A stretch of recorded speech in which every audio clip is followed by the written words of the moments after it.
At Chase Field in Phoenix, Arizona, the New York Mets play the Arizona Diamondbacks. New York Mets baseball on SNY is brought to you by Citi, preferred card of the New York Mets. By your Mercedes-Benz Tri-State dealers, Mercedes-Benz, the best or nothing. By Fidelis Care, here today, here tomorrow, here to stay.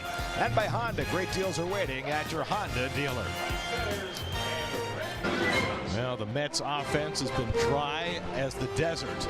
But you know, there is succulence inside the cacti, and the Mets will try and find their offensive juice on their trip to Arizona.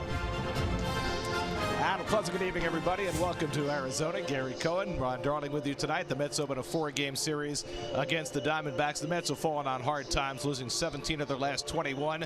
But they're facing a Diamondbacks team that was in similar straits when they came to Citi Field in May. The Mets swept them a 3-game series as Arizona was losing 13 of 14. But the Diamondbacks have found their way. They really have. You have to remember, this is the team that won the National League wild card game last year. And you look at their season, they started great. Then they went through a skid. The middle of that skid was in Citi Field, and now they're back again. And why are they back? Because Paul Goldschmidt has just been doing what he always seems to do here every year when he's a perennial MVP candidate.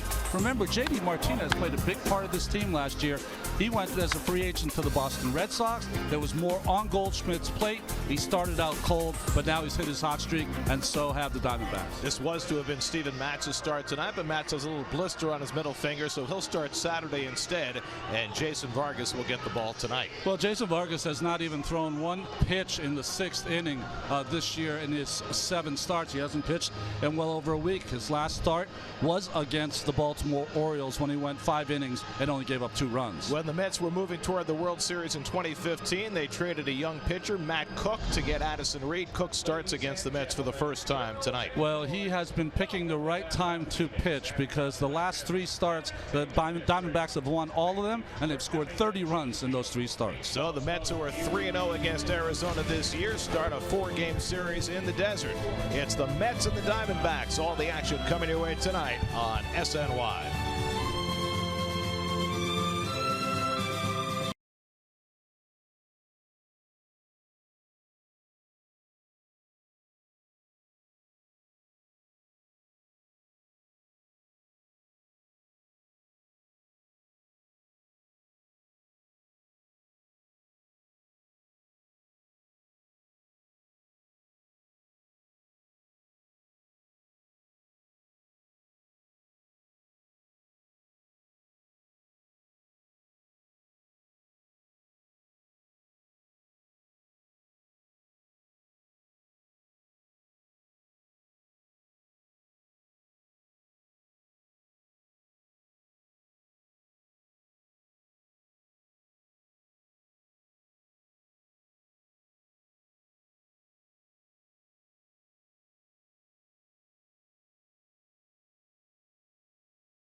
Your local GMC dealer. GMC, we are professional grade. Buy cash for life from the New York Lottery. You could win $1,000 a day for life. And by the State Farm agent of the game, Hector Camillo of the Bronx. Contact Hector at hectorcamillo.com. Celebrate Jacob deGrom's all-star level performance this season with a special ticket offer. 4 tickets for $48. The offer is in select seating areas and is valid for all home games through Sunday, July 15th, subject to availability. For tickets, visit Mets.com/deGrom. Time now for the Lowe's whole team together. Mets team leaders on the mound. Hard to believe, but it's Robert Gsellman who leads the pitching staff in wins. I mean, is that unbelievable? It is unbelievable. Nothing against Gsellman, no. But deGrom has been the best pitcher in the National League, and he has 4 wins. On a pace for 10. 1.55 ERA, 113 strikeouts, 87 and a third innings. Of course, he leads in all those categories, but not wins, at least not yet. Mets hoping for better offensive fortune as they come to Phoenix. Some eerie music we're playing. It's very lonely. Very lonely in the desert. Don't get caught out there alone.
Back, and so Jose Bautista gets the start in left field. Brandon Nimmo moves over to right field. Third start for Dominic Smith since his call up, as the Mets go up against former Met farmhand Matt Cook.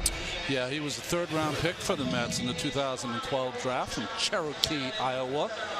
Cook is the guy, if you see his Toyota numbers there, only 33 strikeouts and 60 innings pitched. Kind of a control guy. He's gotten a lot of double plays this year.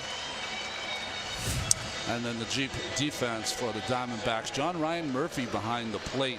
Goldschmidt, Marte, Ahmed, and Lamb. Goldschmidt, he can scoop it at first base. Outstanding.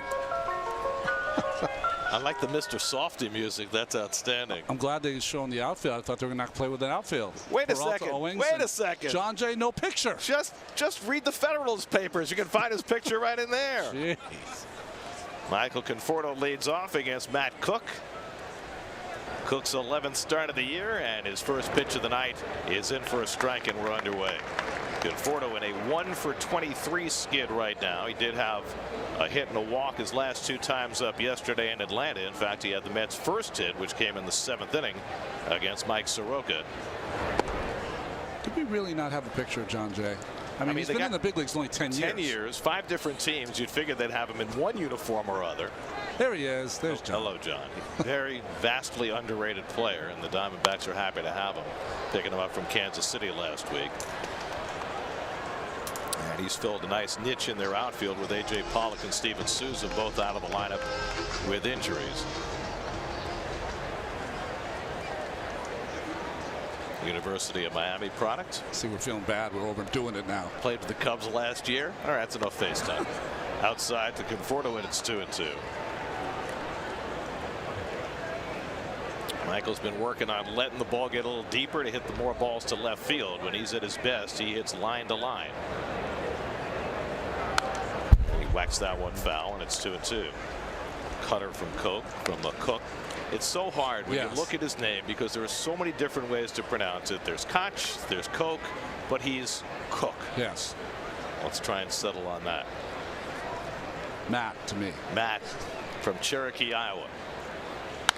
It's whacked the other way on the backhand, and the long throw in the dirt, scooped out nicely by the 3-time Gold Glover Goldschmidt, and they get Conforto for the first out. Nice play by Jake Lamb, alone on the left side of the infield. Well, nice play to get rid of it quickly, running away from the play. And we showed you the scooper. That's Goldschmidt. You know, you mentioned Cook being a control pitcher, a guy who relies on getting ground ball outs. This is a really good Diamondbacks defense, and a pitcher like Cook needs a defense like this. Ball's going to be in play. Doesn't strike out many hitters. Now Todd Frazier, who went 0 for Atlanta, 5 for 27 since coming off the disabled list. And a half swing. He went around on a fastball, 0-1.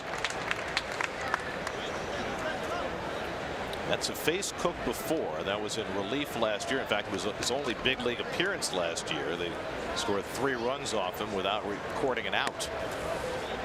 So he gets his first crack against the Mets as a starter. You know, it's been a whole variety of pitchers and assortment of pitches that have gotten the Mets out in these last 11 games.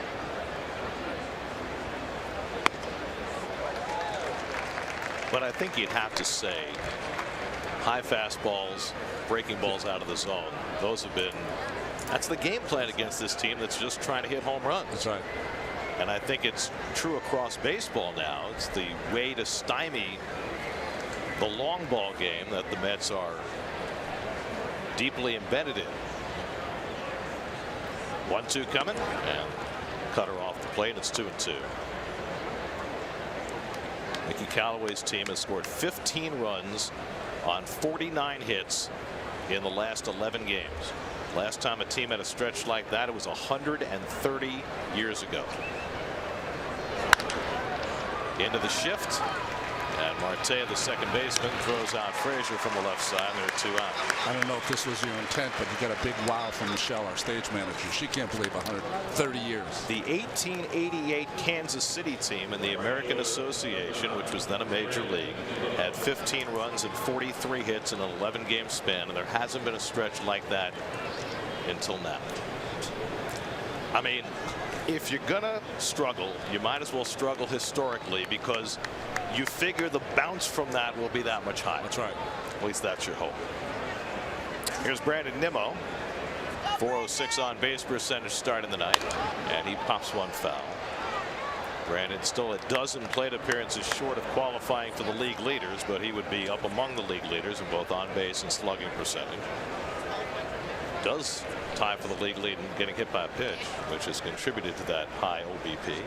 Also tied for getting hit with a pitch and not being allowed to take first base. That's true. Has anybody else done that this year? And he takes the slider down, and it's 1-1. Watching Matt Cook pitch, he reminds me a little bit of the ex-Marlins pitcher Tom Kohler. Throws a little bit like that. Another low strikeout, put the ball in play kind of guy. Nimmo unloads to deep right field. Back goes Jay, back at the wall, and it's out of here. Brandon Nimmo gives the Mets the early lead with his 9th home run of the year.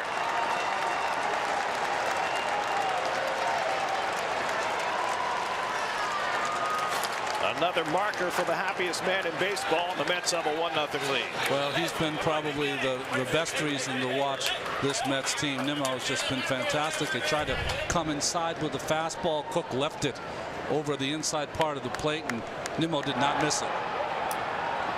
He got all of it, but the ball barely cleared the wall, and I think that's instructive. Our first time in Arizona since they put the humidor in here, and balls are not carrying quite the way they used to in this ballpark. There's Asdrubal Cabrera swinging late on a fastball, 0-1. They say that home run production is down 30% this year at Chase Field. Cook now 60 2/3 innings. He's given up 13 home runs.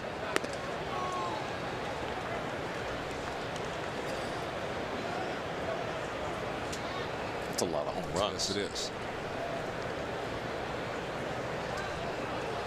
Nimmo with his 9th, and the Mets have an early lead. And Cabrera takes a changeup up and away, 2-1. Asdrubal trying to fight his way out of a pretty deep slump now. 0 for his last 10, 4 for his last 44 for the guy who carried this team the first 6 weeks of the season. Full shift on against Asdrubal. And a cutter on the inside corner, and the home plate umpire Bruce Dreckman thought it was strike 3, but it's only strike 2. He gave it the full 3rd strike flourish, but it was only strike 2. And you know the real bad part about it wasn't even a strike. Well, Asdrubal certainly didn't think it was. Give us the G pitch cast. This ball's inside. Thank you. Dreckman got me a little embarrassed by that. That's like a Leslie Nielsen overplay. Exactly. Old number 1, Bruce Dreckman. Is Reggie in the house?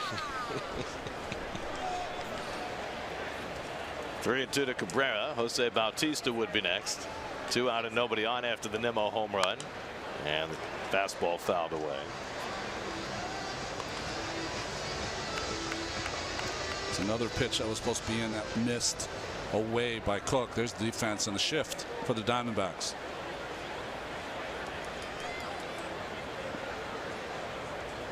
"20 pitches deep in this first inning. Cook's 3-2, and that's in there. Strike 3 called, and not much question about that. First strikeout of the night for Cook, but Nimmo gives the Mets and Jason Vargas an early 1-0 lead.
Surgeon winning 11 of their last 15. Paul Goldschmidt especially. How about John Ryan Murphy? When the Mets saw the Diamondbacks in May, he was their number 8 hitter, their backup.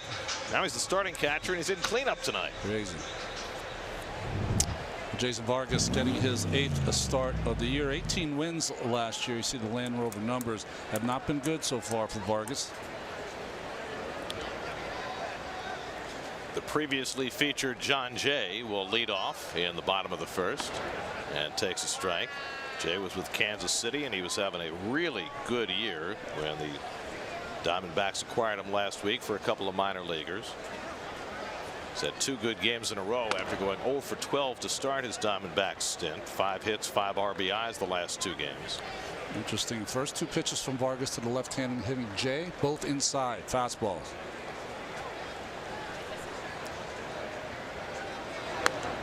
And now to the other side of the plate, and he's ahead 1-2. Well, we've seen a lot more of that. I mean, Matz has always done it, but I think all the other pitchers since Mesoraco got here are working more inside.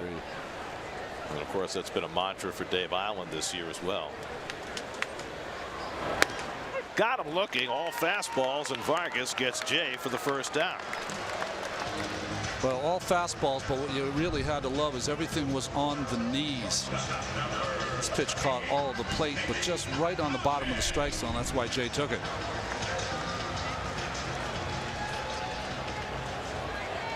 So 1 out and nobody on. Now Nick Ahmed, the shortstop, the UConn product, having a rough offensive year, hitting just .223.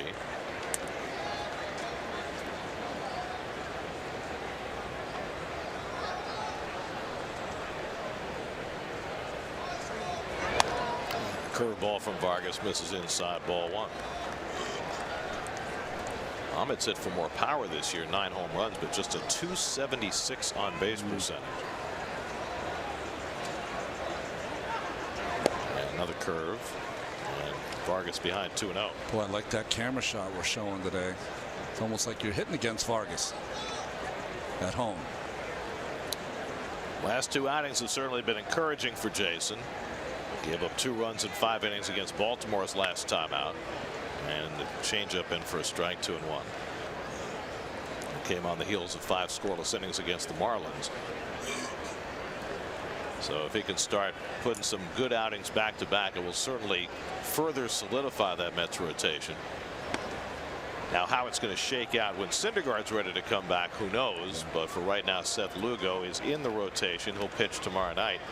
Syndergaard's not really doing much right now. He's just resting that finger, waiting for the swelling to go down. So it might be another week, maybe 2, before he's back. Just inside, 3-2 to Ahmed with Goldschmidt on deck. You know, when you think of Vargas, you think that really all he can do is start. But, you know, Jerry Blemons has struggled out of the bullpen. Maybe he'd want an extra left-hander. You know, we used to think Bartolo Colon could only start 2, and then he proved he could pitch out of the bullpen.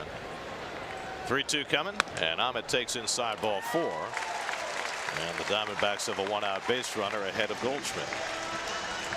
Here's Alexis Smets starting infield defense. Mesoraco behind the plate. Frazier, Rosario, Cabrera, and Dominic Smith in his 3rd game. Bautista gets the start. Conforto and Nimmo. Bautista, it's interesting. Nimmo has been playing a lot of left field. They put Bautista in left when he's played almost his entire career in right field with the Blue Jays. Well, now Goldschmidt, who has been resurgent. I mean, resurgent. Over the last 8 games, he's hitting .559. It's a pretty good stretch. I mean, when we saw him, he had a home run in that series in New York, but he was completely overmatched for much of that series. The AT&T achieving more stat.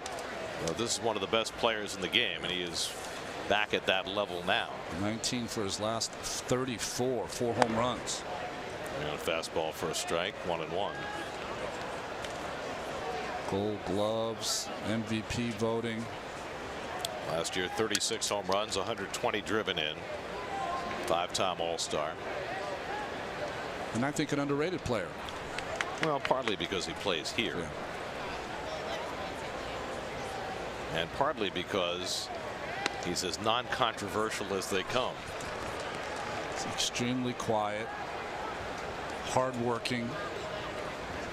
It's honestly what you'd want your superstar to be. He's as respected a teammate as he is a superstar player. Yeah.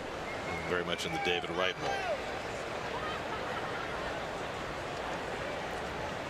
Ahmed a very short lead at first, and Vargas checks in on him nonetheless. I mean, Ronnie, I know that throws to first are called from the bench now, but when you see a guy with a 2-foot lead, why do you throw to first? Because you have to, because the catcher, when he gives you the sign to throw to first, never gives you a sign for a pitch. So you got to throw it first because you can't throw it home. But you can just step off, can't you? 1-2 coming. Goldschmidt goes down swinging on the fastball, and that's the second out. Goldschmidt, 82 strikeouts now. That's the most in the National League. And the way to get him out is you've got to pitch him in. You've got to tie him up inside, and he did that right there.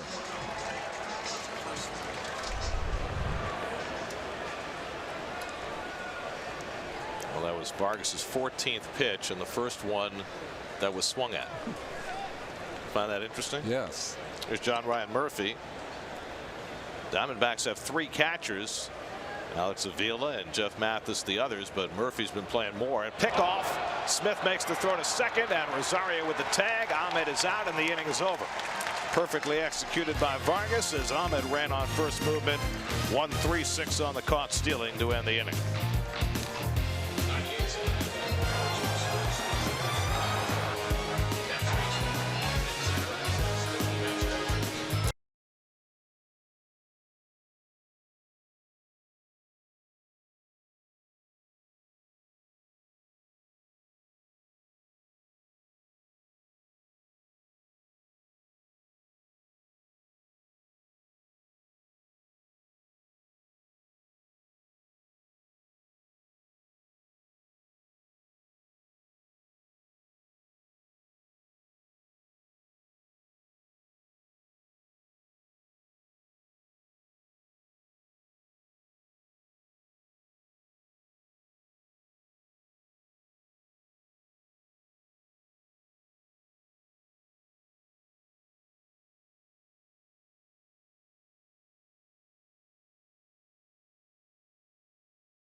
The Diamondbacks are celebrating their 20th anniversary, and they're honoring their 2002 team today, the year after the team that won the World Series, and Randy Johnson was here to throw out the first pitch.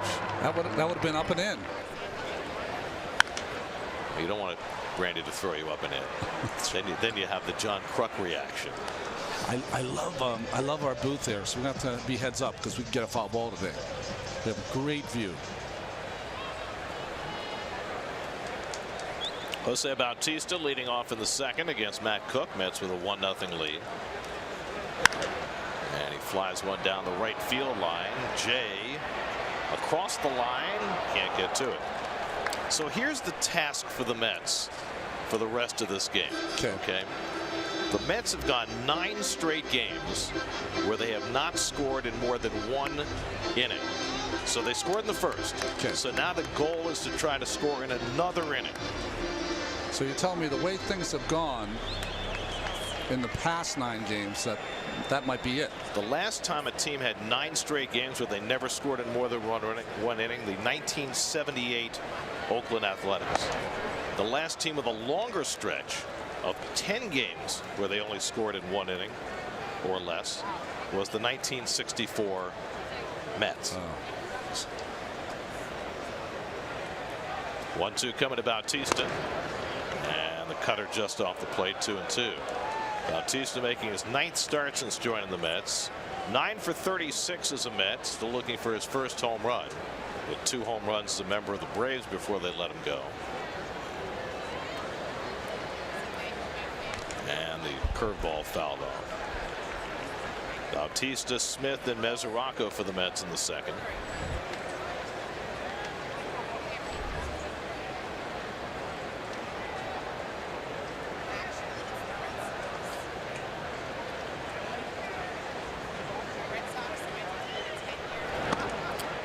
And a good cutter to strike out Bautista for the second strikeout of the night for Matt Cook. 1 away.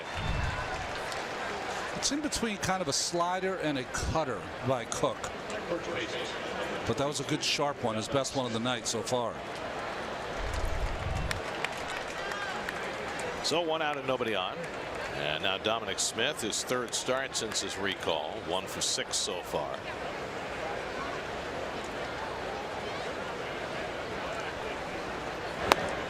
We need to go down and give a talk to Dominic about his approach this year. I find it fascinating that he could go a 2-month span at Vegas without hitting a home run.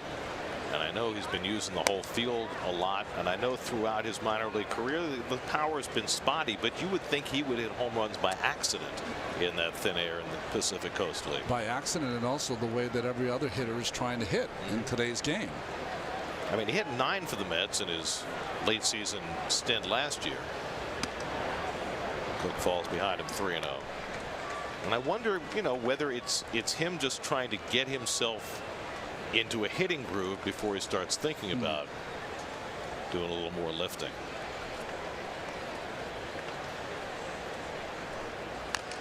Swinging 3-0. Wow. And lost his helmet. I wonder if that was actually a sign or whether he missed a sign. I think he might have missed a sign. Usually don't allow a young player to swing 3-0, but today's game is kind of different. I wonder if the weight loss has something to do with the lack of power. I don't know. Pulls that one foul. Well, what we've seen so far is he's hitting a lot of ground balls. Yeah. When I played with Sid Fernandez, Sid one year lost 30 or 40 pounds in the off season. Came to spring training, unbelievable shape, could not break a pane of glass. And we're like, Sid, you got to put the weight back on, brother. Come on. Pass the poi. He did.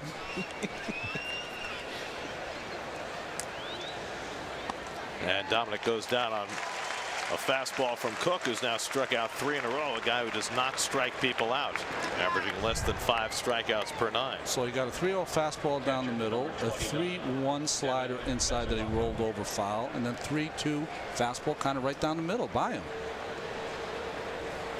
So 2 out and nobody on. Now Devin Mesoraco.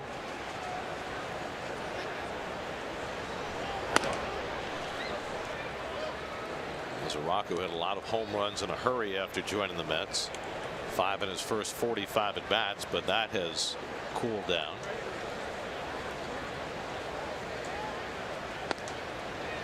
And the cutter off the plate, 2-0.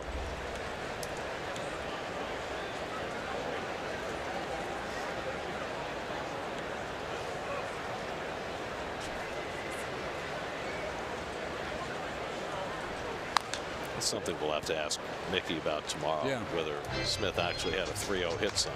Well, I was watching when he went in the dugout and no one went over to talk to him, so I would say probably yes. So maybe they'll wait till after the game's done. I don't know. When your team is struggling, are you more likely to give a hitter a 3-0 hit sign, thinking maybe you can get a pitch to drive? You have to have a lot of confidence in your young player that he knows the strike zone. Can also start a rally with a walk.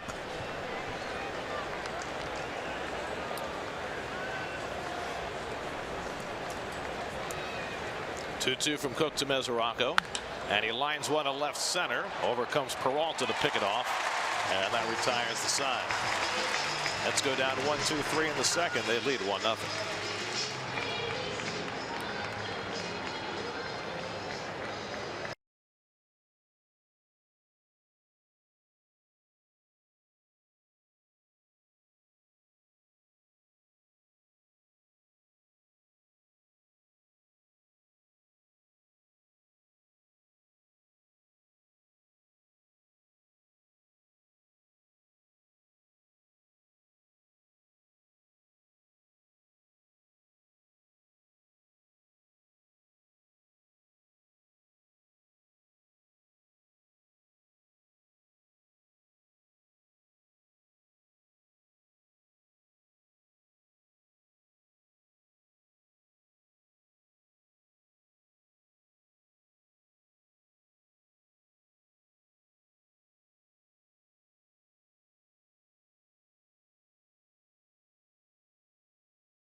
weekend, Friday and Saturday.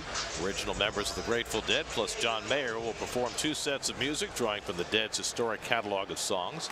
For tickets, visit Mets.com/Dead and Company. You know what else? What? Saturday, Brooklyn Cyclones home opener, 6:30, Coney Island. Be there. You can see the game, then come back in time to watch the Mets on TV. John Ryan Murphy leads off in the home second. Go to Coney Island, you got to go to Gargiulo's for a little bite to eat, don't you? I'm a Nathan's guy, sorry.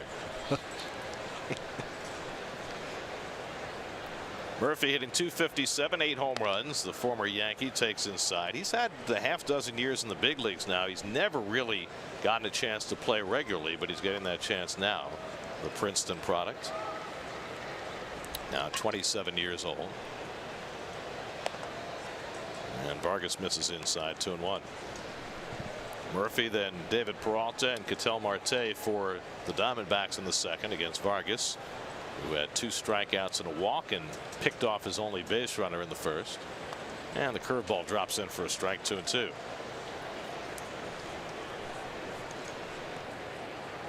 Eighth start for Vargas, coming back from a broken hand in spring training and just now settling in. And the fastball just inside, full count. Well, one thing with the younger Dominic Smith at first base, look how far he's playing off that bag. You could not do that with the older Adrian Gonzalez.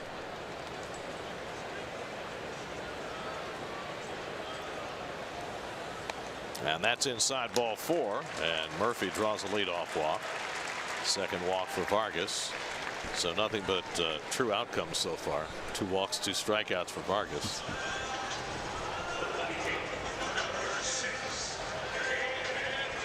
I think when you're a control type pitcher like Vargas, having this much time in between starts can't help. Yeah, it's the 9th day since he last went to the mound, and it was going to be more than that if Matz hadn't come up with a blister, which slotted Vargas in tonight. Peralta has found his stroke. We've talked a lot about Goldschmidt and the fact that his offense is resurgent. Peralta also, he got off to a miserable start this year, but last 12 games he's hitting .340 with 13 RBIs, 5 home runs.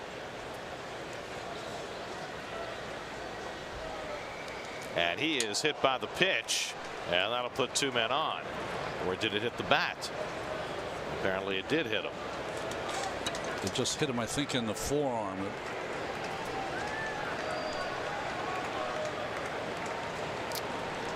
Home plate umpire Bruce Dreckman yelling over at Mickey Callaway to tell him that it did hit Peralta.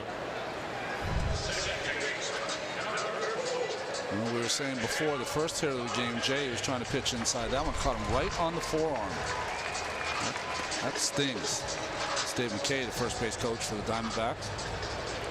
Dave McKay, at one time the world's most famous batting practice pitcher. That's right. 20,000 people would come watch him pitch batting practice. The McGuire, right? Here's Ketel Marte, also a red hot hitter. First and second, nobody out, and he takes a first pitch curveball for a strike. Marte hitting .388 over the last 15 games, and most of it has been extra base hits. 12 of his last 17 hits have been for extra bases. Leads the league in triples with 7. Most triples any Diamondbacks ever had in the first half of the season.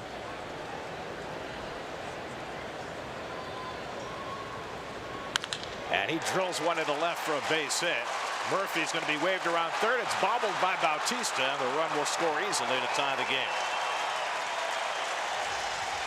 Ketel Marte drives in the Diamondbacks' first run, and it's 1-1.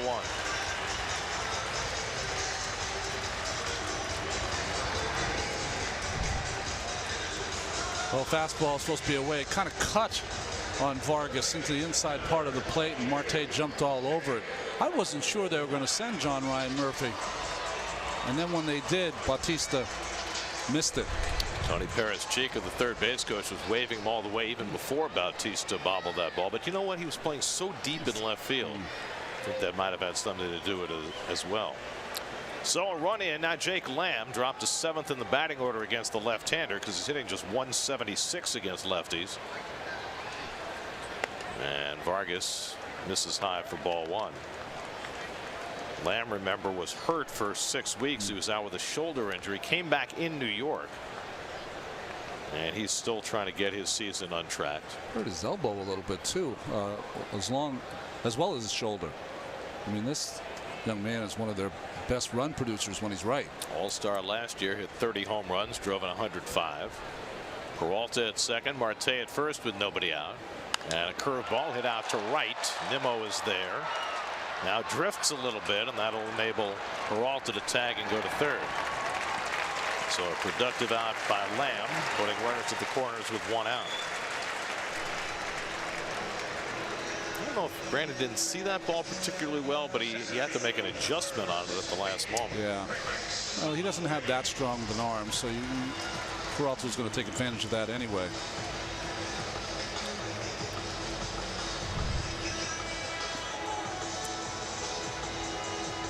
Well, he got back there pretty well, but roof closed tonight. It was, what did you say, it was 112 at one point today? Yes. It's supposed to be a lot cooler the next couple of days, only, 90 or somewhere thereabouts. Nice. So we might get the roof open one of the next 2 nights. Here's Chris Owings, the number 8 hitter.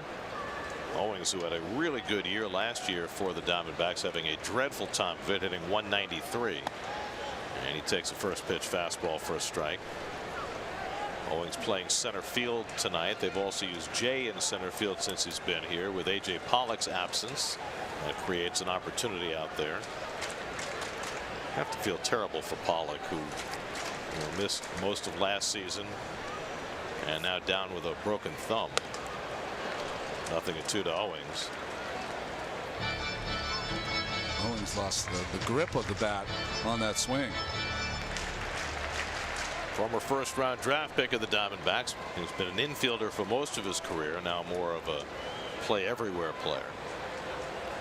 Vargas could use a strikeout. He's already got 2 tonight. Got the pitcher Cook on deck.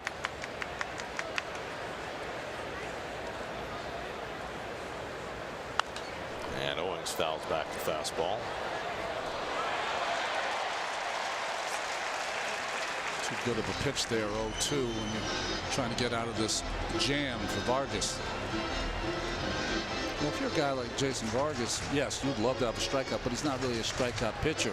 So your second option, maybe get him to hit the ball on the ground, get a double play.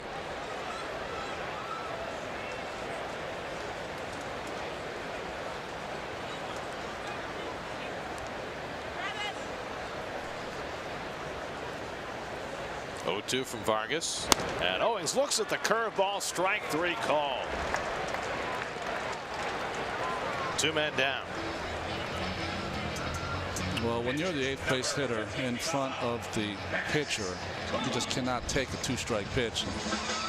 Big, huge curveball that catches the strike zone for Bruce Dreckman. And for G Pitchcast. So now 2 out. Here's Cook, who's 1 for 13 this year, 1 for 16 in his career, looking for his first big league RBI. And Vargas takes a look at Peralta, who's taking some liberties down the line.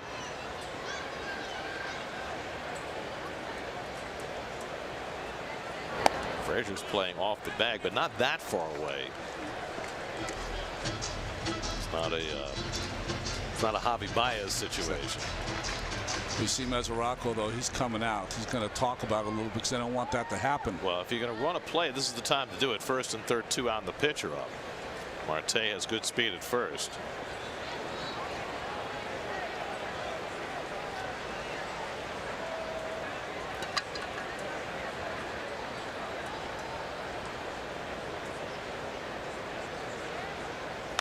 And trying to get out of the way, Cook fouls it off and goes down in a heap. Fastball's supposed to be away. It stays inside. You talk often about a guy screwing himself into the ground. That was it. That's the epitome. He's de-ratcheted himself.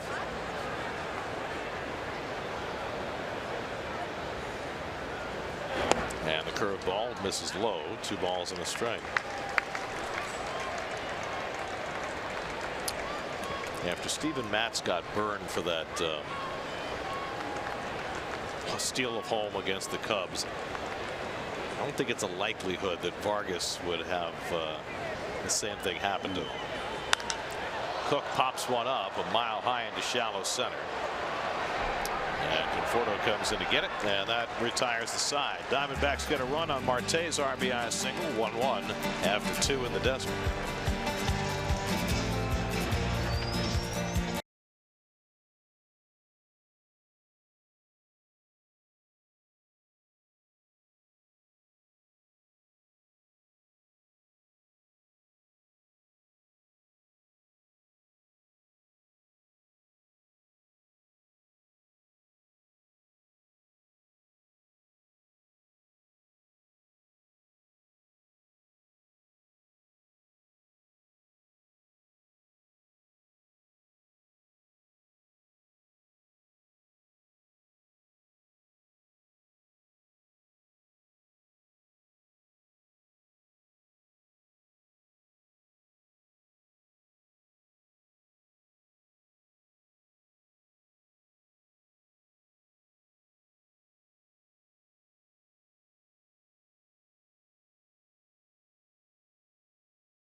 Kettering Cancer Center is back, teaming up with the New York Jets. We're looking to help local football leagues with grants, equipment donations, clinics, and Jets game experiences. Does your league need assistance? Apply today at sny.tv/playball.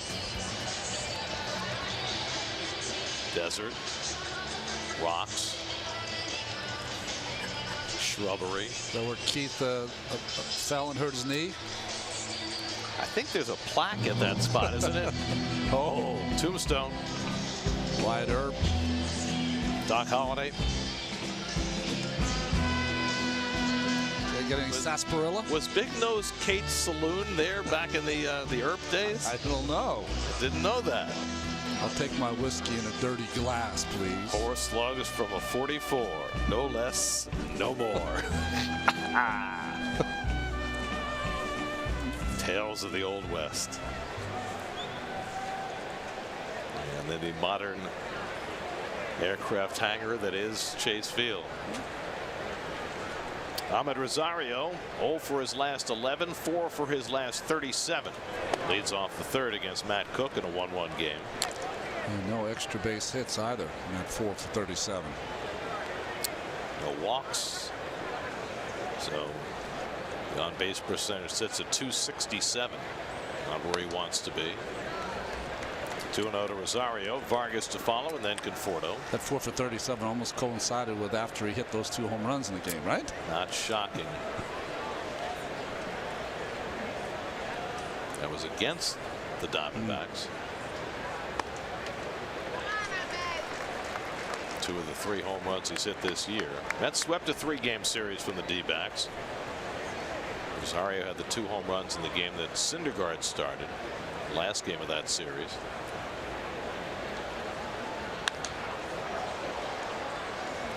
DeGrom beat him the first game. Syndergaard got the second opinion and it confirmed, right? But, yes. Okay. They said, but you know, this time they're going to wait until the swelling goes down completely and there's no more symptoms before he starts working it again. It'll pop up into shallow right field, and Jay comes in to get it. 1 out. Sounds like a long time to me. Well, I don't know. I mean, I can only go by what Mickey Callaway has talked about, which is that He's had 3 different guys when he was with the Indians who had a similar problem with the strain in the finger. He said it's most of the guys who throw hard with long fingers. Kluber had it, Carrasco had it, somebody else as well. And he said they all came back from it fairly quickly. And the guy who gave the second opinion on Syndergaard was the same guy who diagnosed those guys. So. Yeah, I had a similar thing 1 year also, and it can be very painful, and you lose your feel sometimes for your pitches.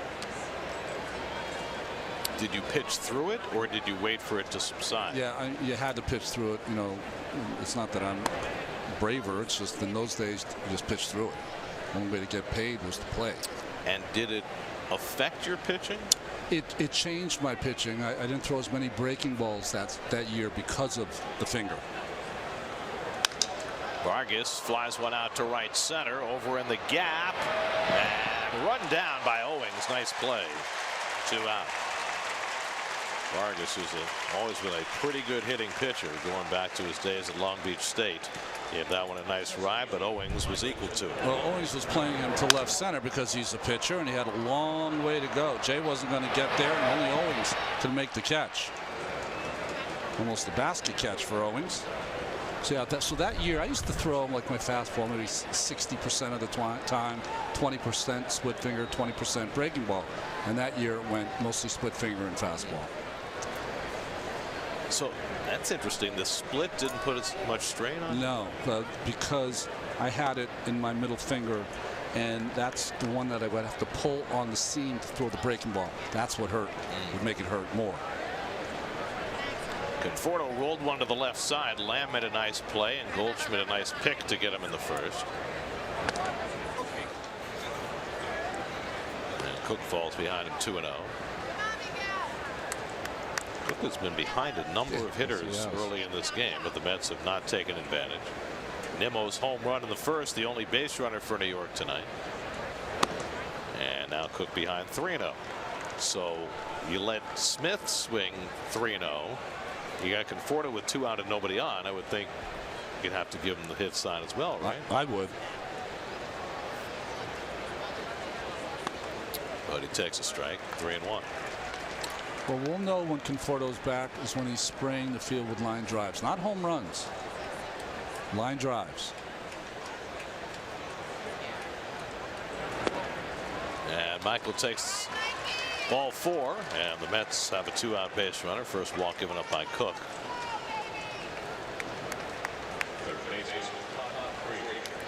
And now Frazier, who grounded out into the shift his first time up. And again, they'll put 3 infielders on the left side against him.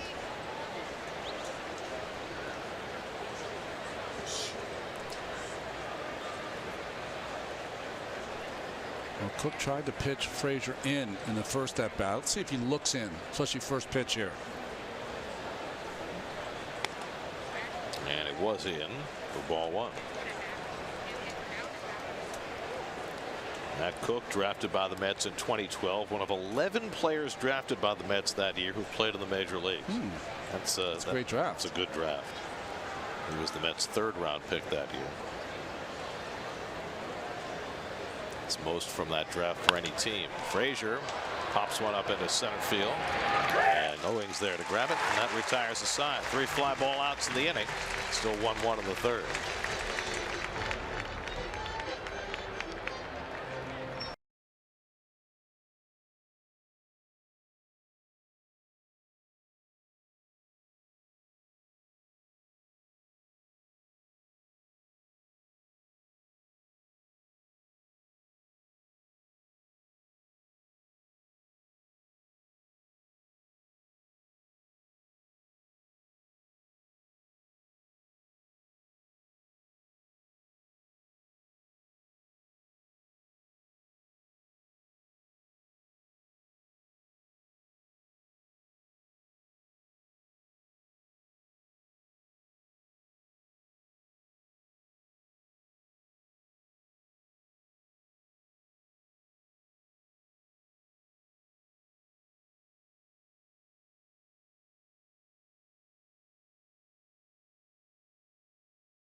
High fly ball deep to center field. Back goes Finley, going back. Warning track at the wall. Jumping, and it's out of here. It's out of here. The Mets win the ball game on a home run over the center field fence by Todd Pratt. A Mets memory presented by Burton LLP Accountants and Advisors. It's hard to believe, you know, that was only the Diamondbacks' second year of existence. They were as close to the Vegas Golden Knights as existed for an expansion team before the Vegas Golden Knights. John Jay whacks one up the middle, and he's got a leadoff hit to start the bottom of the third. Second hit against Vargas. Well, he pitched him in the first at bat. This is supposed to be away. It was a little cutter by Vargas. He's thrown a couple of them early in this game. I'm just happy you're the kind of caretaker of Mets history for that nice call there. That was such a stunning moment because, as Pratt said, he had seen Finley go back to the wall like that 100 times and catch it every time because he was a great outfielder. But there was a little depression on the warning track right in front of the wall that Finley stepped in, and that affected his jump, and that kept him from getting the elevation to catch the ball. If you remember at Shea Stadium, the gate used to open in center field, so they needed that depression because the door would open that way. It wouldn't open if it was flush to the ground. In those days, did they always close the gate before the game started? Sometimes, yeah. No, they always did. Exactly. I mean, we weren't doing the game that bad. Were you as stunned as I was when the bullpen door was open? Stunned. And the ball rolls right through it? I bet you they didn't go over that in the ground rules. I mean, that's, I don't want to call the guy out. Oh, this is Finley. See, there's a little depression right in front of, and he went right into the hole. Finley was a good player, Steve Finley. And what you didn't see on the video, too, is that Pratt actually stopped about 15, 20 feet past first base. He stopped because he thought Finley had caught the ball, and then you saw his reaction when Finley, like, looked down in his glove, disconsolate, and the ball wasn't there. Pratt stopped right about the same place that he tackled Robin Ventura, right? Exactly. A week later on the grand slam single. Yeah, Tank was he was a unique guy. He was as full of enthusiasm as anybody you've ever been around. Nick Ahmed walked his first time up, and another fastball inside, and Vargas really trying to work inside, but not necessarily throwing strikes in there. Goldschmidt waiting on deck.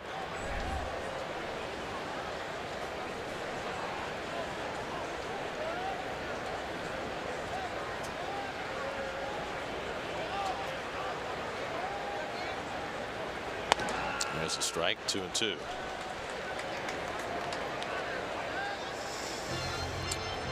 So far, this Diamondbacks team, and you were talking about how they've gotten on a nice roll here, they take a lot of pitches. The school of driving up the pitch count. 5th in the National League in walks, but only 12th in on base percentage because they have the lowest team batting average in the league. Yet they're in the upper half of the league in runs scored. So go figure. And another fastball inside, and it's 3-2 to Ahmed. It's been a weird year for Arizona. They started out so well. They were 19-7. Then they went on that long skid. But fortunately for them, everybody else in their division was playing so poorly. I mean, the Dodgers got off to the bad start. The Rockies started well, but they started to fade. The Giants really have never gotten it going. You know, the second hottest team in their division is right now is the Padres. The Padres have won 5 straight series for the first time in 8 years. They're only 5.5 games out in last place.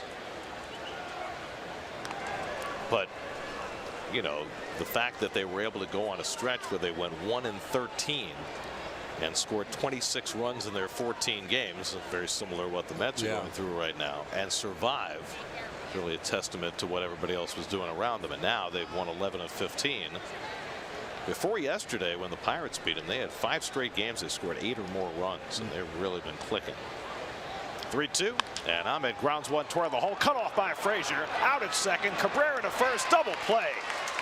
Nicely done. Todd Frazier to his left to start the 5-4-3 double play. 2 out and nobody on. Well, so important to turn those two right in front of Goldschmidt. Goes a long way to his left, does Frazier. The perfect toss. When a second baseman like Cabrera gets that kind of toss, gives him the ability to really put something on the throw to first. Mets infield is so much sharper when Frazier's out there. So true. There's Goldschmidt with 2 out and nobody on. Struck out his first time up.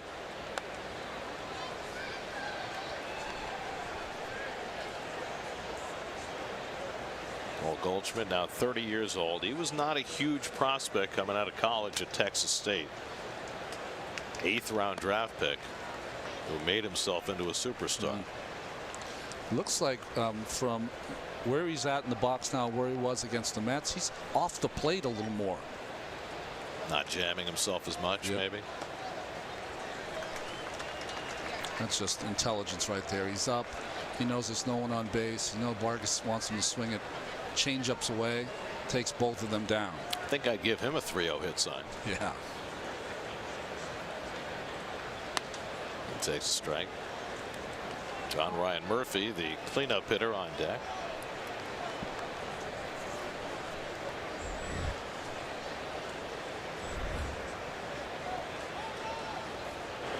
And Goldschmidt gets one high and deep to left. Bautista back, takes a look, and it's out of here. Number 13 for Goldschmidt, and he gives the Diamondbacks a 2-1 lead.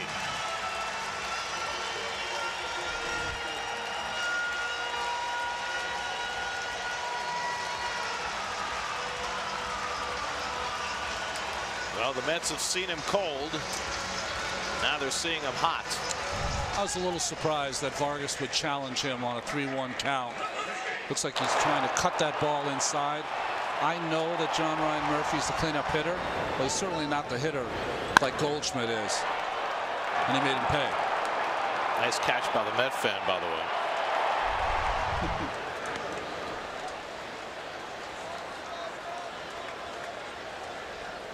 How do you know to position yourself 12 rows deep to catch this? I guess you know Goldschmidt's up. So what is he now? 20 for his last 36. 5 home runs. Well, he's behind his home run pace from a year ago, but he is 13 now. And he is in the midst of a red hot stretch. Murphy hits a comebacker. Vargas plays it with aplomb. Side retired. Goldschmidt's home run puts Arizona in front for the first time tonight. 2-1 Diamondbacks after 3.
We go to the fourth inning, 2-1 Arizona. The new humidor here in Arizona did not appear to slow down Paul Goldschmidt on that last bomb.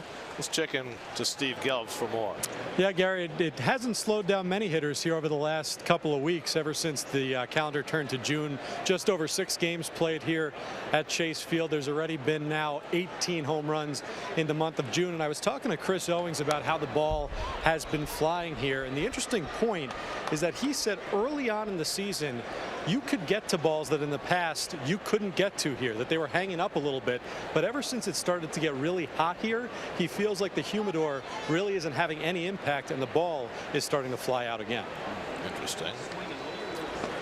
Maybe it's the extreme heat that starts getting generated this time of year. Well, I thought when Nimmo hit his ball that it was going to be 20 rows back. Yeah, I thought the same. Yeah. And it barely cleared the wall.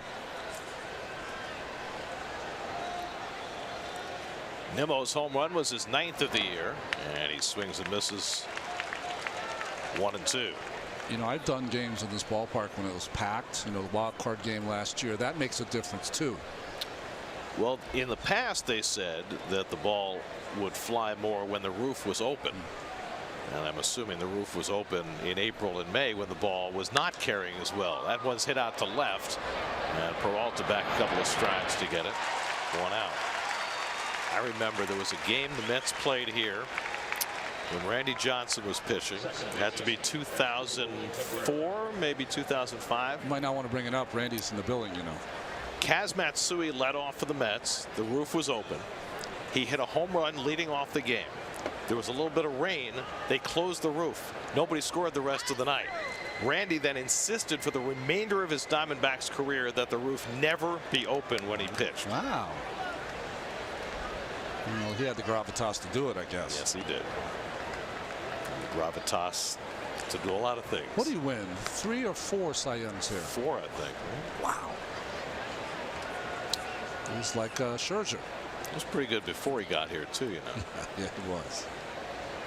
Although when you and I first saw him in Montreal, as Cabrera smacks one out to center, Owings chasing way back, and he makes the catch. There's a great play by Chris Owings. He made a good one earlier against Vargas. That was a great one against Cabrera for the 2nd out. Steve Gelbs, maybe that's one of those balls that held up just enough for Owings to get to. You know, he was a really good infielder, and it's not easy to make that transition, and he looks solid out there. That's 2 fine catches already. So 2 up and 2 set aside. Cook getting more than his share of fly ball outs today. And here's Bautista, who struck out his first time up. I'm going to say, when we first saw Randy Johnson in Montreal, he was a wreck. He was a big, gangly kid who couldn't throw strikes. And there was a lot of question whether he was ever going to harness that ability. Well, that's why he was traded. Traded him for Mark Langston. There's Randy right there. Bob Brenly does the TV. Brenly, the manager of their World Championship team. Pulled on the ground, down to Lamb at 3rd. And he throws out Bautista, and Cook has himself a 1-2-3 inning after getting the lead with some help from Chris Owings. As the big unit looks on, 2-1 Arizona in the 4th.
David Peralta leads off the bottom of the fourth for the Diamondbacks against Jason Vargas, who had a 1-0 lead. Diamondbacks tied it in the second, took the lead on Goldschmidt's home run in the third.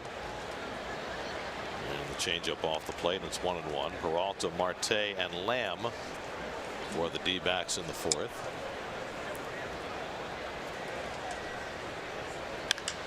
Peralta flies one deep to center. Back goes Conforto to the track, looking up, and it's in play below the yellow line. Peralta racing for third. Conforto thought it was a home run and delayed getting the ball back in.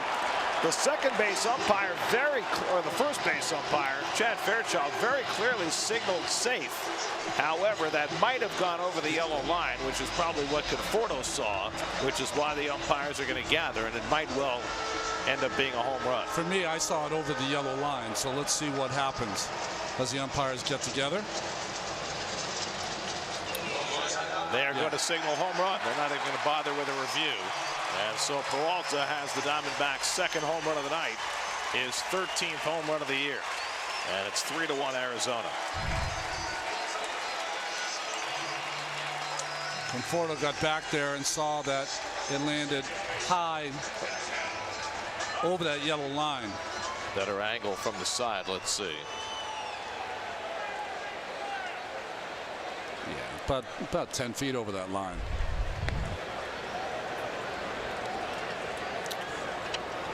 Always beware the hitter that you hit in the previous at bat. Their concentration is a little more acute next time they're up. Now 2-0 to Marte, who drove in the first Diamondbacks run with a base hit in the second.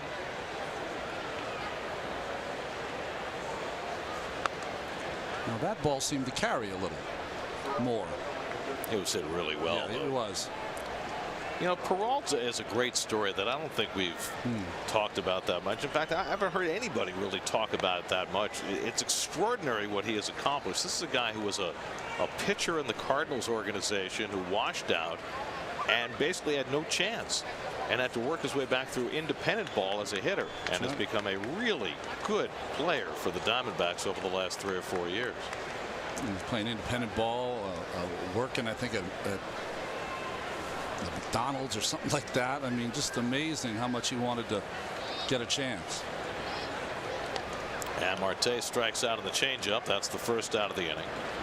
Fourth strikeout for Vargas.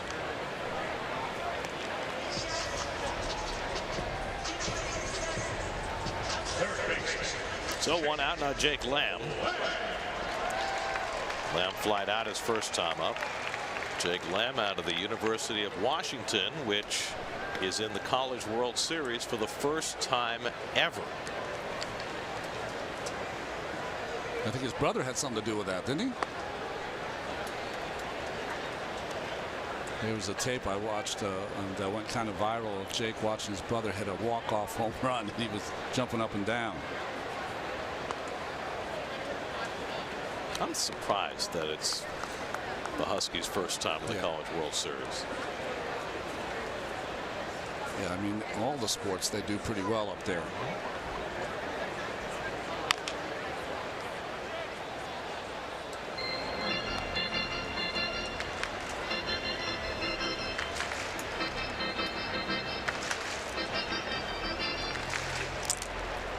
Well, when I was a kid, Arizona State was the place you wanted to go to play baseball. Poked into shallow center, and on comes Conforto to get it. 2 out.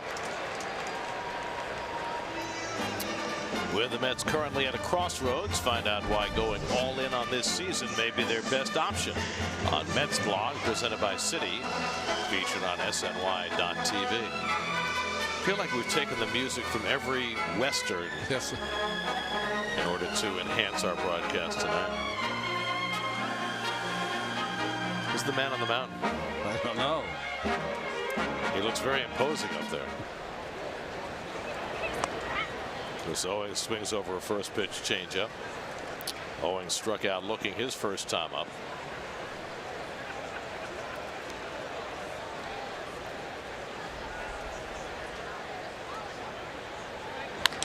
And That's hit out to left. Bautista has to go back to get it.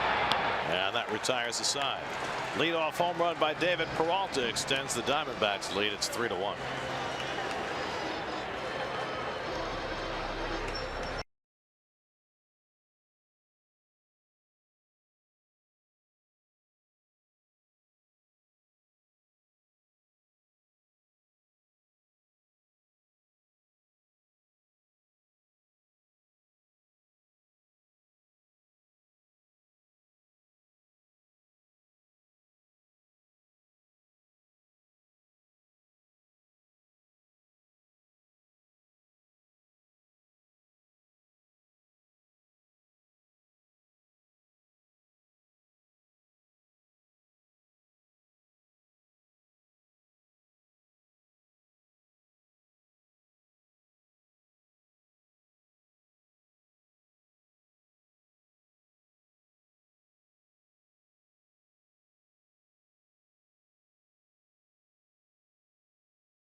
Live streaming presented by Verizon. Just visit SNY.TV or download the NBC Sports app today for live streaming coverage of every SNY Mets game. Around the majors presented by Cadillac. Vince Velasquez 6 2/3 with a no-hitter today for the Phillies as they beat the Rockies. The Giants finally won a game in Miami. It took them 16 innings to do so, but they lost Evan Longoria along the way to a broken hand, and 7 scoreless for Anibal Sanchez, and the Braves win over the Padres. Justin Verlander won his 9th game today against the Oakland A's. I bring that up because it's Don Newcomb's 92nd birthday today. And they share winning the Rookie of the Year, Cy Young, and MVP. The only pitchers have done that. By the way, Verlander gave up 2 runs today. Yeah. His ERA went up to 1.61, which means Jacob deGrom now leads the major leagues in ERA. Mets have had just 1 hit over the first 4 innings. It was a Brandon Nimmo home run in the first. Matt Cook now with a 2-run lead as Dominic Smith leads off the 5th. Now, last night or yesterday, the Mets were held without a hit for the first 6 innings by Mike Soroka, who is 20 years old. And that led the Elias folks to do a little research. That's drilled into right field, and the Mets have their 2nd hit of the night. Dominic Smith, a leadoff single. Unlike his first at bat, controlled, level, beautiful swing here by Smith, and a line drive result. So the Mets have the leadoff man on, and now Devin Mesoraco lined out to left his first time up. Anyway, one other time a pitcher held the Mets hitless for the first 6 innings under 21. And that was Larry Dierker in 1966. He actually carried a no-hit bid against the Mets into the 9th as Mesoraco fouls one off his body. Eddie Brassoud broke it up with a base hit in the 9th inning. Dierker, didn't he come up when he was 19? He was a baby when he came up. You forget because he became the manager of the Astros. Sometimes you forget how good of a pitcher he was. Astros had a lot of great pitching in their early days. It's the reason that they dominated the Mets when they first came into the league in the 60s. Alonso Robles getting up in the Mets bullpen, and they had Don Wilson. That's right. He threw 2 no-hitters for the Astros.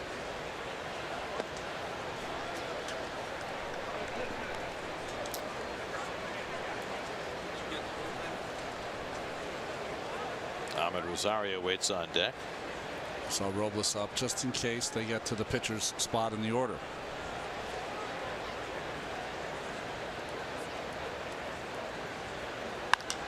Mesoraco fouls one off the right side. Goldschmidt racing over, hoping for a play, but it's in the stands.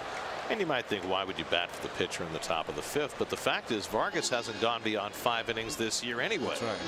So there wouldn't be a whole lot of trepidation to bat for him after 4. And every chance you get, you got to take your shot when your offense is struggling.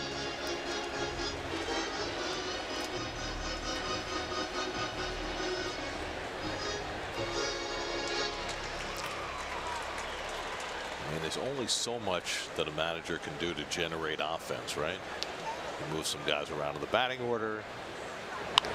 Mesoraco flies one out to right. Easy play for Jay. 1 out.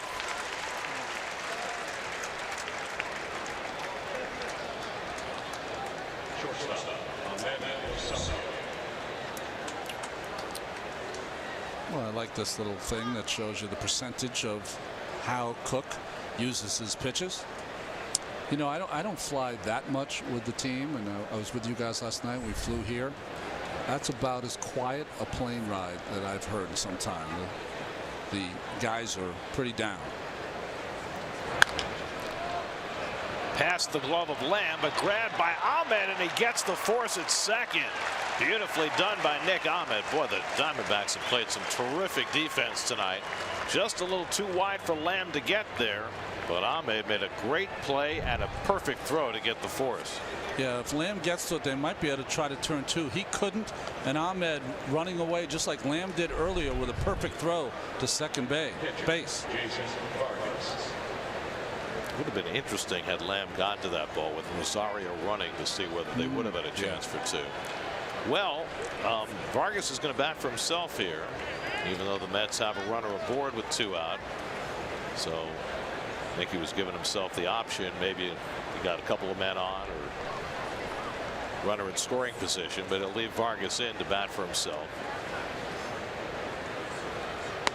Vargas hit the ball pretty well his first time up, driving one to right center that Owings ran down. Lifetime .247 hitter. Not too many pitchers can say that. Of course, he hasn't had many at bats in recent years pitching in the American League. And he grounds that one to the right side for Marte, and that retires the side. Matt Cook threw 5, having allowed just a run on 2 hits halfway through. 3-1 Arizona.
MLB.tv. Watch baseball live or on demand on his favorite supported devices. Save 50% now through Father's Day. Blackout and other restrictions apply.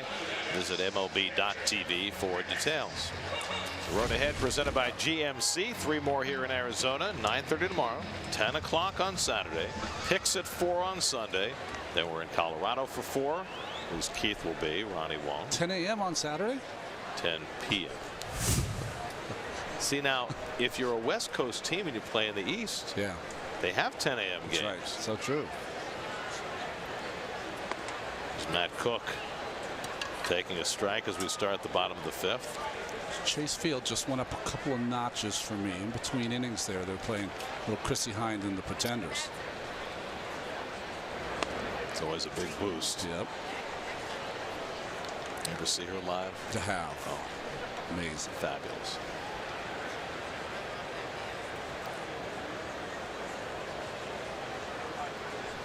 Or 2 to Cook. Checks the swing on the curveball.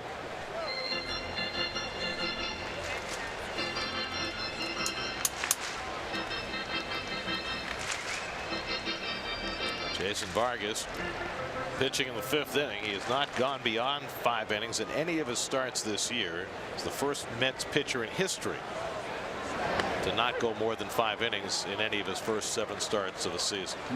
He gets Cook looking for his 5th strikeout of the night. Well, since he made the last out in the top of the 5th, he could really go deep if he can.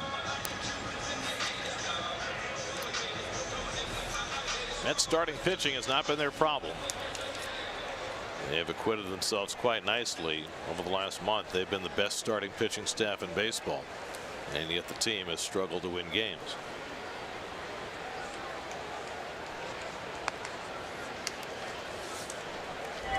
These are the numbers since May the 20th. Mets are #1 in the majors, and yet they're 6-17 over that span. It's almost hard to fathom. Look at the Mariners. Ground ball toward the middle, and Jay's got his 2nd hit of the night. 3rd consecutive multi-hit game for Jay, and he's aboard with 1 out. To me, the Mariners are one of the best stories in baseball this year, particularly how well they've played since Robbie Cano got suspended. And, you know, Felix Hernandez who's pitching tonight, has not been great. It's really been James Paxton who's been their ace. And the trade that they made with the Diamondbacks, yeah, to get Mitch Haniger and Gene Segura in the trade for Taijuan Walker and Ketel Marte, that has been enormous. Haniger has been one of the real unsung heroes in baseball.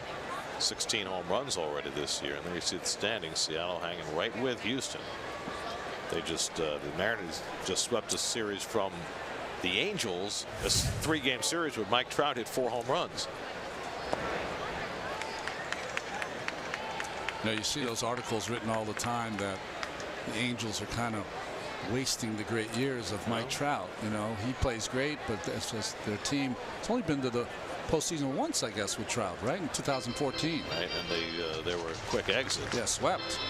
I read Trout hit 2 home runs in back-to-back games at Safeco Field. He was the first player ever to do that. No Mariner has ever hit 2 home runs in back-to-back games there.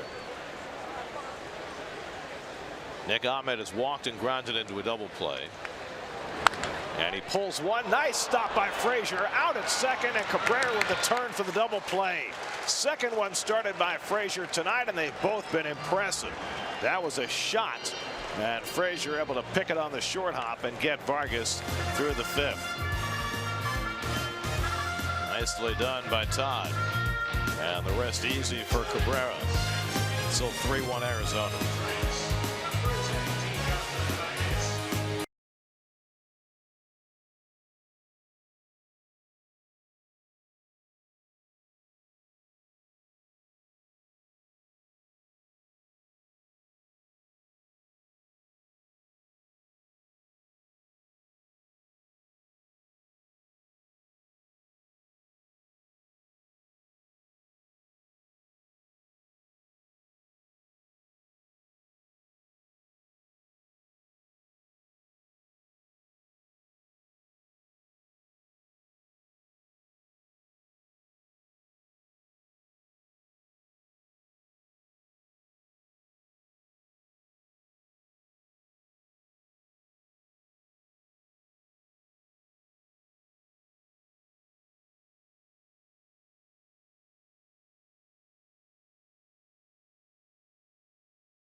Sixth inning, third time around the batting order for Matt Cook as he gets a strike called to Michael Conforto, who's grounded out and walked tonight.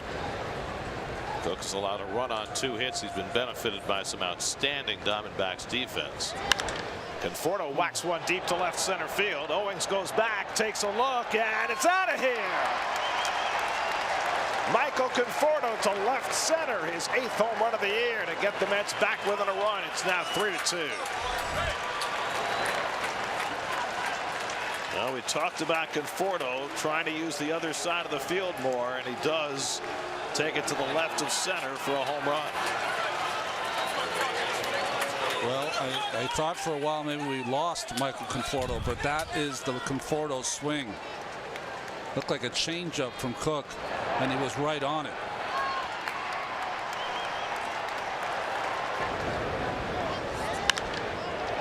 Doesn't have to swing up. His line drives can go out of the park. That's the kind of power he has. Ronnie, trend broken. There you go. The Mets have scored in 2 different innings tonight. First time they've done that in their last 10 games. They will not beat the 64 Mets. Yeah, it was a changeup. That is a pitch that we've seen Conforto swing through or foul back, and he was right on that one that time.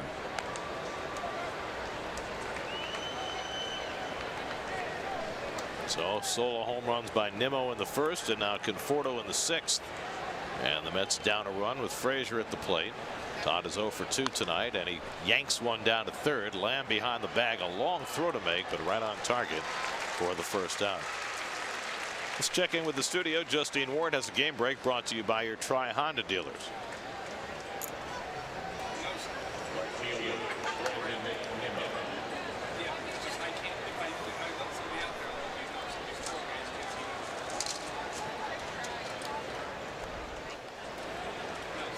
All right, Justine. Anibal Sanchez 7 scoreless tonight for Atlanta, so they stay in first place in the NL East.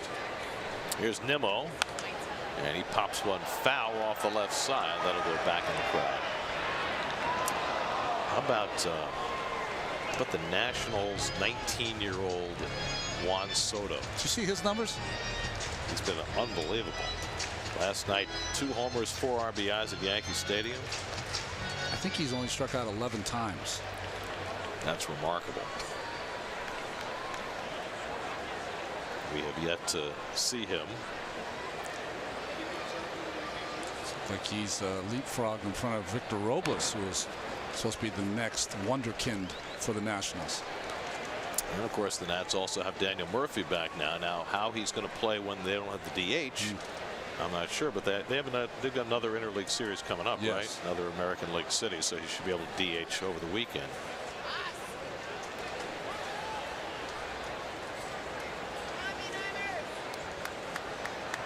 Full shift on against Nimmo. And Brandon takes up and in. Diamondbacks bullpen, which has been spectacular this year, is quiet behind Matt Cook. Cook has averaged around 6 innings per start. Bounces the curveball 2-2. One of the rare curves from Cook. We haven't seen a lot of that. He's used mostly his cutter, changeup, and fastball.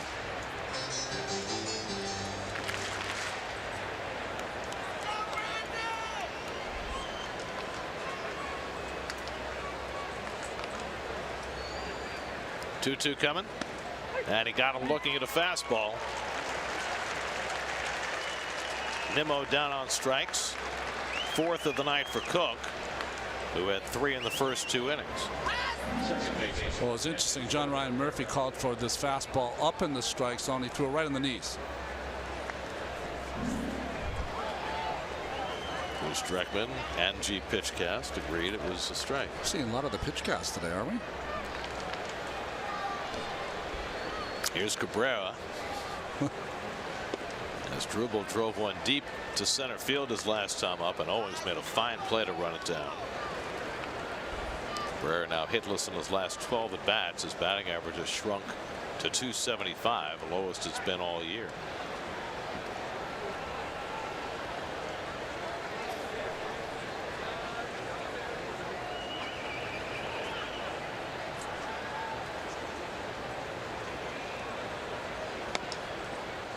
Changeup sits high, and it's 2-0.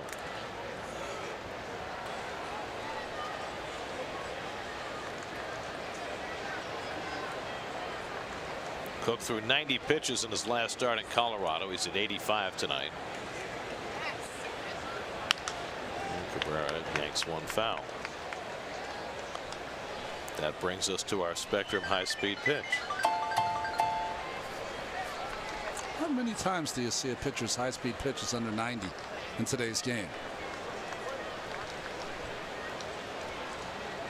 Now that R.A. Dickey's retired. That's right. 2-2 to Cabrera.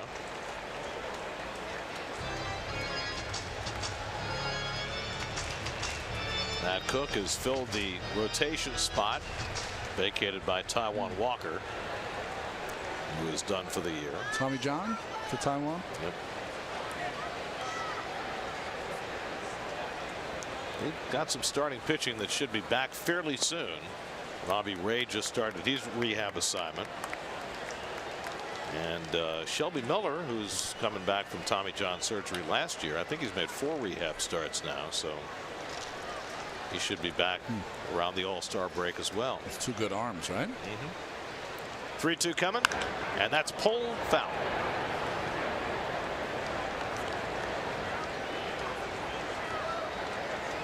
And that those 2 guys, if they can come back healthy, certainly will give a big boost to that starting staff. Their bullpen's been great all year. Yep. With Brad Boxberger at the end and Archie Bradley as their local hero. Triples machine. That's right. Of course, the Mets got to Bradley in New York during that series last month.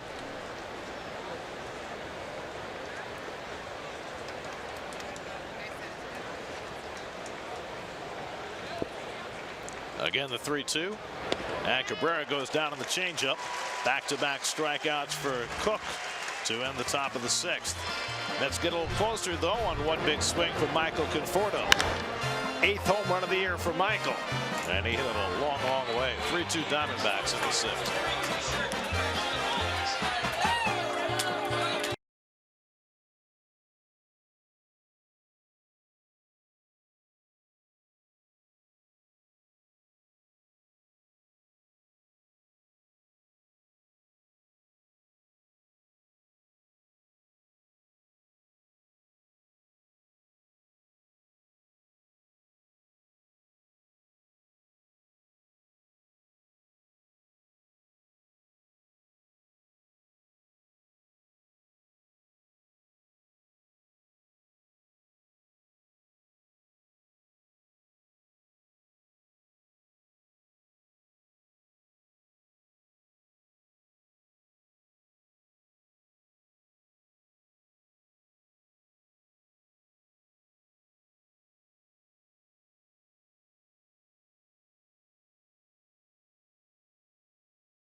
Fan of a certain age, you remember when the bullpen cart was ubiquitous throughout baseball.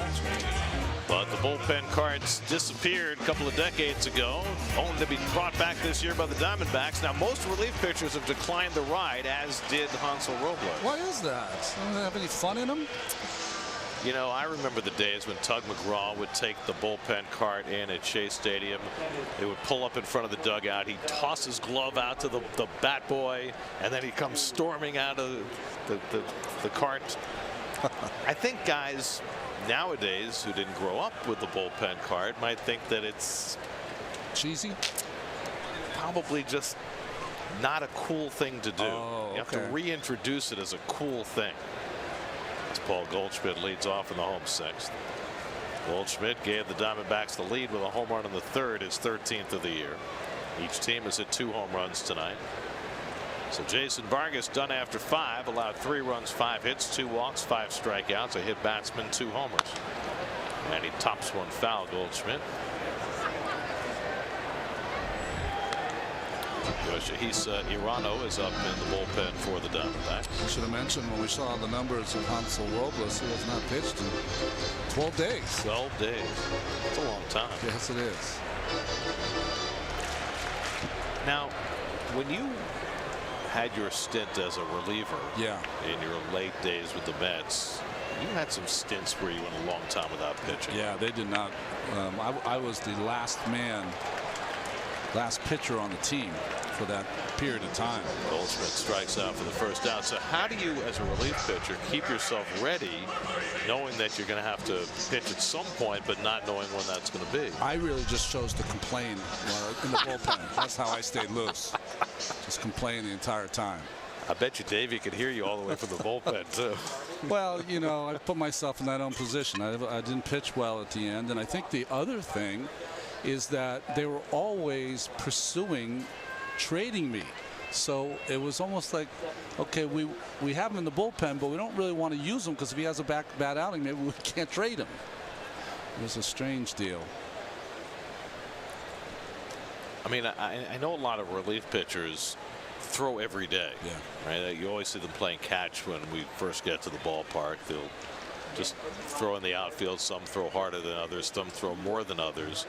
But I wonder how much is too much when you're trying to keep yourself ready to pitch every day. Well, the Mets pitchers in those days always threw at least 15 minutes every day. Even when I was a starting pitcher, I threw at least 15 minutes the day after I would start.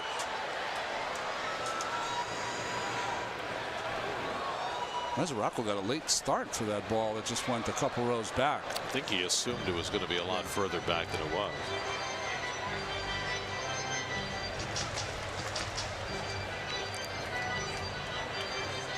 But I mean, relief pitchers don't really throw bullpen sessions because, you know, they can't take that risk because they might be needed that night. Well, it's almost antithetical because what you do is you throw on the flat ground and try to work on, you know, spinning your breaking ball or whatever pitches you have. But that's not where you make your living. You make your living on a mound. Right. So how do you stay sharp? I found I could not stay sharp. I thought I just felt like I was completely out of whack as a reliever.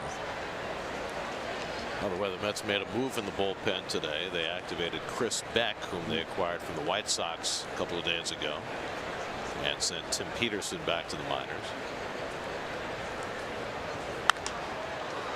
Murphy pops it up. Smith comes hurrying in, but it's going to be Mesoraco who takes charge of it for the second out. Probably a ball where Smith should have called off Mesoraco. Verizon trivia question: who was the first Diamondback to hit for the cycle? That's pretty random. Don't you think? Yeah. I mean, it could be like an Eric Valent type. Well, I mean, the problem is that they had to make it kind of random like that because the last one they did, I got. So if I can get it, they've got to give you one that there's no chance of getting. So they're telling us it's one of those numbers. We know it's not Jackie Robinson, which leaves it between Randy Johnson and Luis Gonzalez. Okay. And if it's Luis Gonzalez, why would they ask the question? It's too obvious, right? I don't know. I can't see Randy legging a triple out. Sometimes our trivia guys are right on the money, and sometimes they mail it in. Sometimes they don't even forget that there's supposed to be a trivia question. Is that it? Just grab it real late. And so it's the 6th inning, and they just flip into the record book, and the first thing they see, bang, that's the trivia question. That happens more than you think, I'm sure. See, we don't know that because they're down in the truck. I know Randy never hit for the cycle.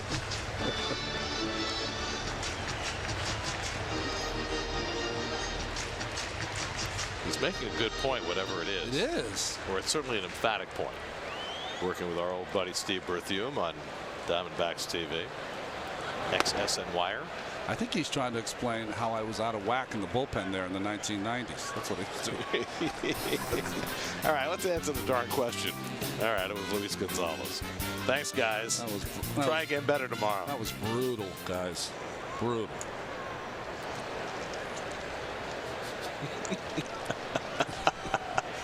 Two coming, and it's rolled over by Peralta. Cabrera makes the play, and after 12 days on the sidelines, Robles comes back with a 1-2-3 inning. After 6, 3-2 Arizona. Nice job, guys.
All right, thanks, Justine. Yoshihisa Hirano, first man out of the Diamondbacks bullpen tonight. Interesting stretching there by Hirano before he throws his first pitch. Usually do that before you throw your warm-up pitch, but whatever works. He's on a 17-game scoreless streak with 14 2/3 innings for Hirano.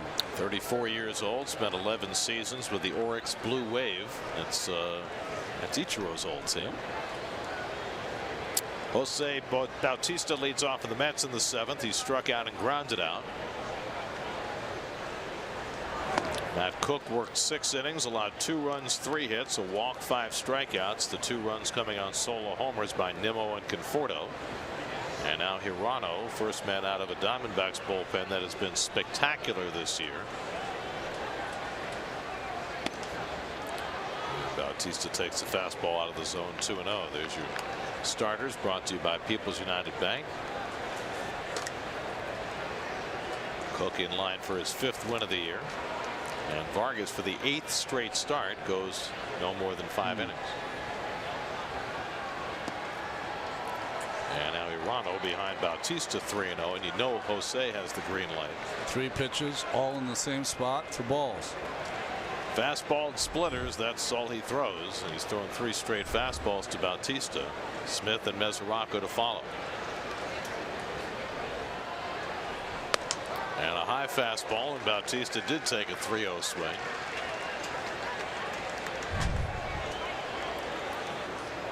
Ball 4. Bautista up there trying to hit a homer. Hasn't hit one yet as a Met through his first 38 at bats. 333 in his career. And he lays off ball 4. The Mets have the tying run aboard with nobody out. And now the first base umpire, Chad Fairchild, after a late request, calls it a strike. Boy, that's very interesting, because usually when you get a late request, they never call the swing. Let's see if he went, though.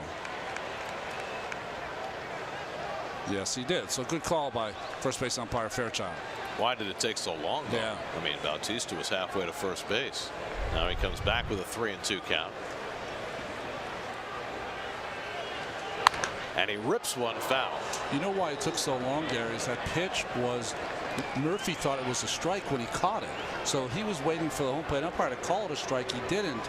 And then once he realized that it was ball 4, that's when Murphy kind of pointed down to the first base umpire.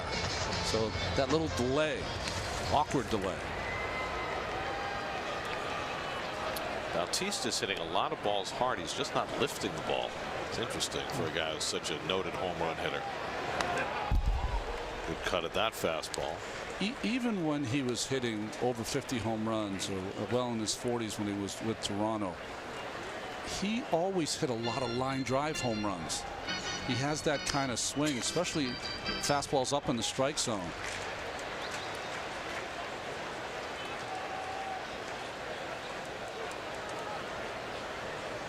Again, the 3-2. And he gets him with a splitter. So after 6 straight fastballs, he goes to the split, and he strikes out Bautista for the first out. Well, the one call in the 3-1 that went against him cost him the strikeout here. So 1 out and nobody on. Dominic Smith coming up. We check in with Steve Gelb. Steve? Gary, Dominic Smith's been very open and honest the last few days about what went wrong last year at the major league level, how he didn't necessarily put himself in a position to succeed. We know obviously about the weight issue that he had a year ago, but he didn't really study pitchers the way that he should have, didn't do a ton of extra weight room work, wouldn't be always ready to hit the way he talked about it. And it's something that he really committed himself to this season, which he said has made this year so funny and so frustrating to him, because he feels like his preparation has been better than at any point previously in his career. He's been doing some of the little things as well, so he feels generally good as he grounds one out right here about the work that he's been doing, and right now is just hoping that eventually the preparation work will lead to the numbers that we've seen at times in his minor league career. Steve, when you've talked to Dominic, what does he say about the lack of power this year? He says that he feels like he's hitting the ball exactly the way that he was in the past, and that if anything, it's actually coming off his bat a little bit harder, and so he's as befuddled as many people are as to why that is not leading to the power production that we've seen in the past. I mean, he's gone the last 2 months plus without hitting a home run. You know what I find interesting is in Steve's report, in today's game, that free spirit or that outlier personality is almost gone. If you're not preparing like everyone else is with the film work and all of that, they'll think of you as a malcontent. I mean, that's kind of how it works now. Unless you perform. You produce instantly. Yeah. As Mesoraco chases that splitter, and it's 0-2. Devins line to left and fly to right, 0 for 2 tonight. And Keith says it all the time. He would not be able to do. He would not be interested in doing all this stuff that the guys do now. But maybe it would be different if he was a player today. I'm sure it would, because you'd be indoctrinated differently at the beginning. Maybe not if you're throwing 344 and an MVP. You're good then.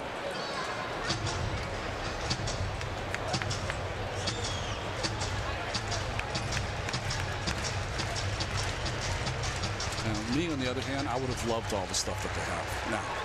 I would have eaten it up.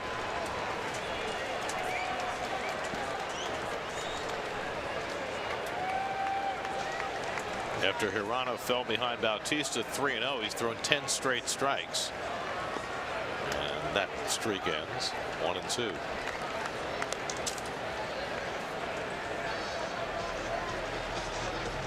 Rocco's just looked a little off at the plate after a very impressive start as a man.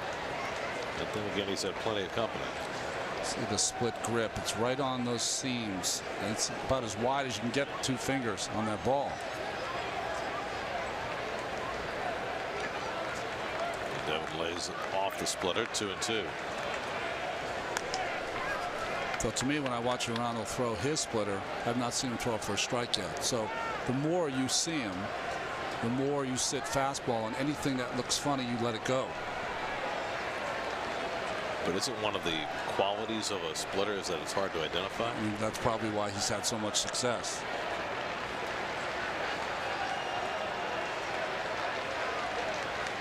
Two coming. I mean, when Bruce Sutter introduced the splitter as a wipeout pitch, did he ever throw it for a strike?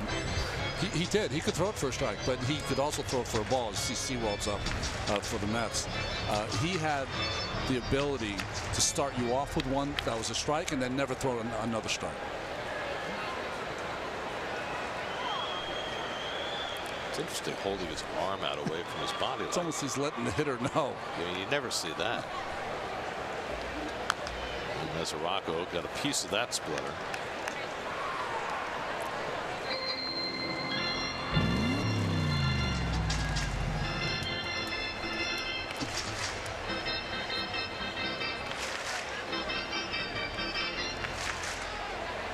Bullpen card at the ready.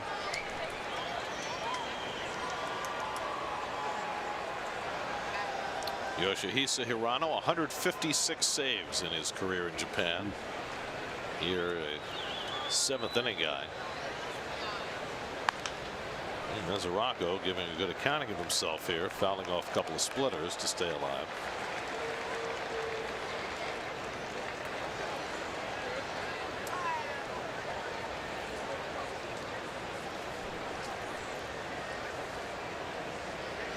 I just think it's really funny the way he shows off that grip to the hitter.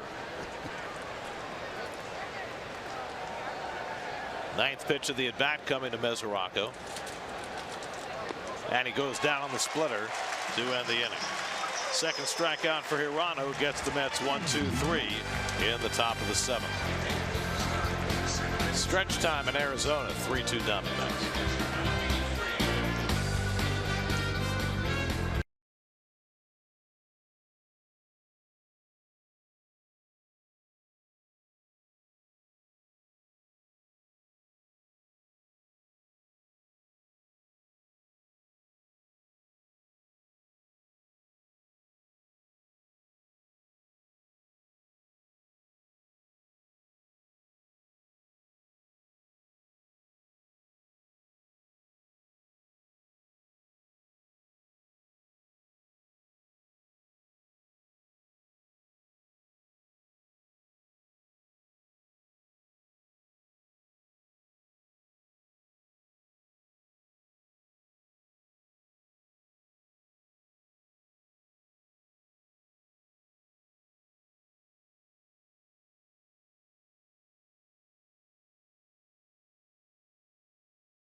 post game. Oh, trouble at minicamp. Betting is officially open in New Jersey. Place your wagers and the golf as well. Hansel Robles off an impressive 6th inning, back out there for the 7th to face Ketel Marte, who drove in a run with a 2nd inning single. 1 for 2 tonight. Robles' first action in 12 days, and he looked good in the 6th. Marte, Lamb, and Owings up for the Diamondbacks in the 7th.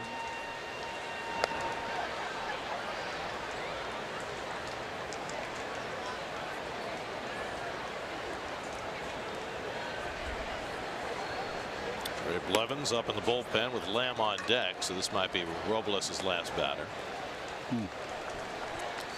And now behind 3-0.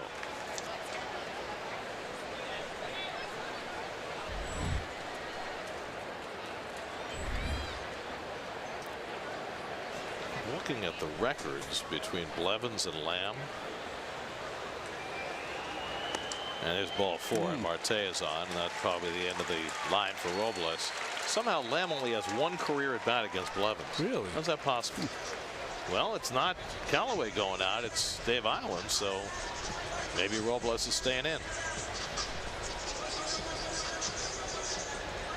I mean, why would you get Blevins up unless he was coming in to face Lamb? Maybe Island's going to make the pitching change to change it up a little bit, change up their luck. I don't know.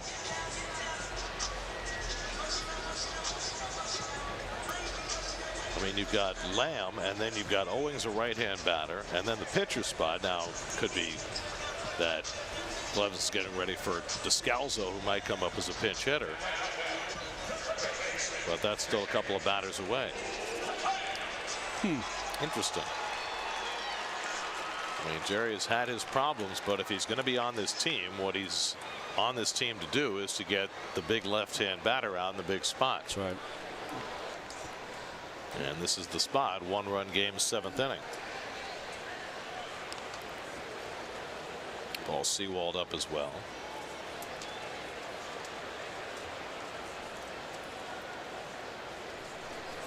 Lamb is 0 for 3 against Robles. And Hansel throws a strike. 0-1. Lamb tonight is 0 for 2. He's flied to right and lined out to center. Marte at first, not a very big lead. He has only 2 stolen bases this year. Takes his lead behind the bag. A little deeper than most guys. He's trying to get himself so when he slides back in, he has a real good angle on the back of that bag, I guess. And look how much further he goes back. And kind of side saddle as well. And Lamb goes down swinging on the slider, and Robles has himself a strikeout, so that move worked. That's the first out of the inning, 2nd strikeout for Robles.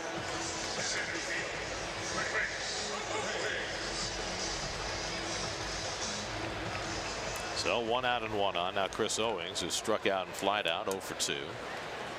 And it is Daniel Descalso who comes out on deck to pinch hit, so that might be Blevins' mark.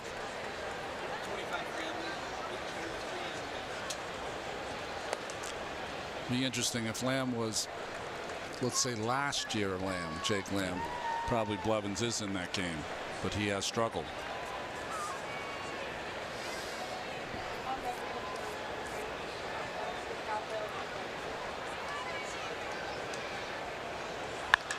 Owings pops one up into shallow center. And Conforto waiting for it. 2 out. So after the leadoff walk, Robles gets the next 2. And now Descalso sitting tonight against the left-hander. He's been playing really well all year for the Diamondbacks. I think he's waiting until he's announced in the game. Exactly. And now he'll bring Blevins in to face Descalso.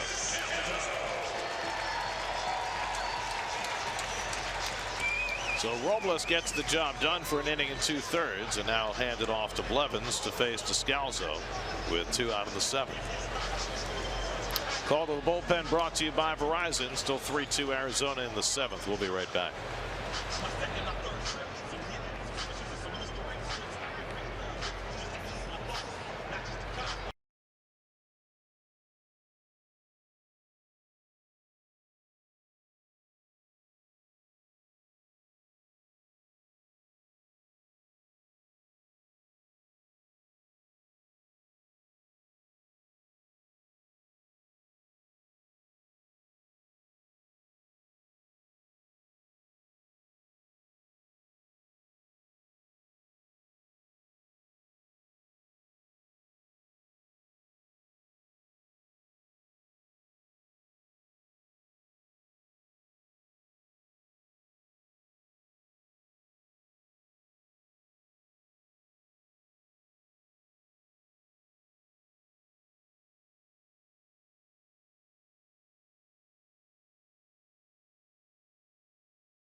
Jerry Blevins comes in to face a red-hot Daniel Descalso with 2 out and a runner at first. Descalso, a infielder who can play many different positions. You see the numbers here for Jerry. Has a little bit of pop too. In .351 over his last 12 games. 0 for 3 in his career against Blevins, who checks in on Marte at first. You see the season numbers for Descalso, who has done a little bit of everything for the Diamondbacks, including pitch this year, and even getting hits lately against lefties. Jerry pitched yesterday in Atlanta, gave up a home run to Freddie Freeman. And the first pitch curveball is laced into right field for a base hit. Nimmo tracks it down. Marte to third. He'll be held there. Descalso stops at first with a pinch hit single on a first pitch curveball from Blevins. First and third, 2 out. And his curveball continues to betray Jerry Blevins. Yeah, that's really what we were talking about in yesterday's game, is that it's been hit, and it's been hit hard. Yesterday, Freeman's home run was on a curve, and Descalso with the base hit. Now 4 of his last 6 at-bats against left-handers have resulted in a hit. And now Jerry will face a lefty who's got very good numbers against him. John Jay is 3 for 6 against Blevins. And Jay also has 2 hits in this game against the left-handed Vargas. So a key spot in this game as the Mets try and stick in it. Down 3-2 in the 7th. First and third and 2 out. And Jay gets a fastball up and in for ball 1. See the numbers for Jay. Jay's 2 hits tonight, his 3rd straight multiple hit game. Went 0 for 12 to start his Diamondbacks career, but 7 hits the last 3 days. Marte at third, Descalso at first with 2 out. And another fastball, that one a borderline strike for Bruce Streckman, 1-1.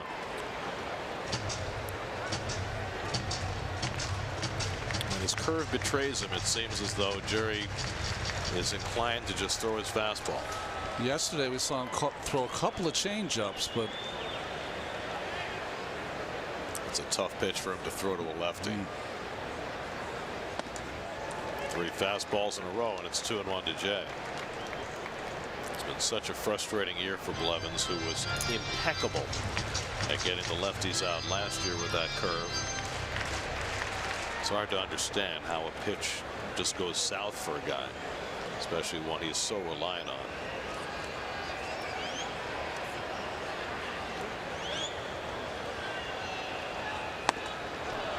Threw that fastball by Jay. 91. Don't see that often from Blevins. 2-2. he's keeping it away from Jay. That's in a good spot just off the corner.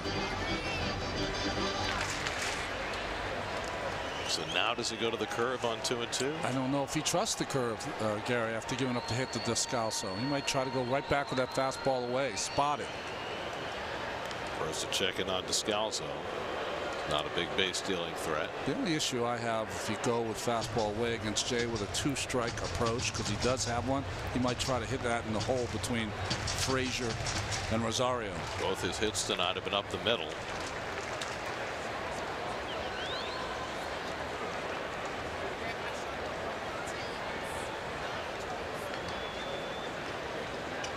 Two coming, and he hit him. So trying to come inside with the fastball, came too far in, and Jay is drilled and the bases are loaded. And that's going to be it for Blevins, with the right hand hitting Ahmed coming up. Paul Sewald will come into the game with the bases loaded. 3-2 Arizona in the 7th. We'll be right back.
Second straight appearance where Paul Sewald has come in with the bases loaded.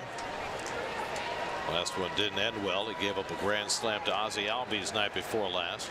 He faces Nick Ahmed, who's 0 for 2 and a walk, and throws a slider out of the strike zone 1-0. Now, bases loaded has been a particular concern for the Diamondbacks this year. They are 6 for 47, a 128 average with the bases loaded, and 2 of those hits came on opening day. So the irresistible force meeting the immovable object. Ahmed twice has grounded into double plays tonight, both started by Frazier. And Sewald quickly falls behind him 2-0. And Mesoraco is going to walk it up the landing strip out to the mound. Well, when you're touched up for a home run like he was, Sewald by Albies in a grand slam, sometimes the next time you come into that situation, you're just trying to be so perfect and fine that you end up getting behind the hitters. And then you put yourself in harm's way again.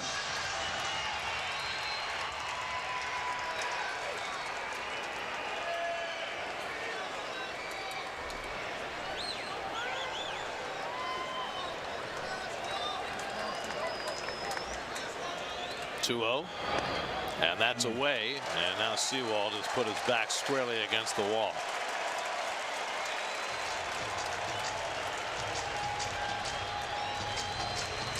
April was so good for him, but it has been a big struggle the last month and a half. 3-0 to Nick Ahmed. There's a strike. 3-1. Well, in April, he was throwing all 3 pitches for a strike, his fastball, slider, and changeup. Really just his fastball he's throwing for strikes now.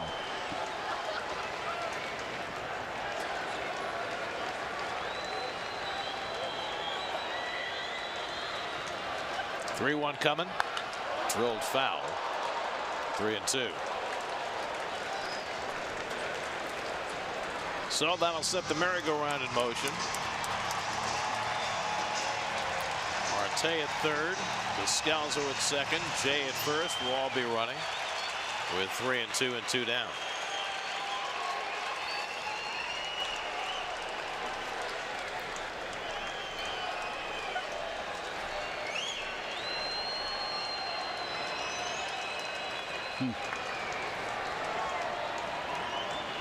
After that hard line drive, you think he opts for a slider here, 3-2?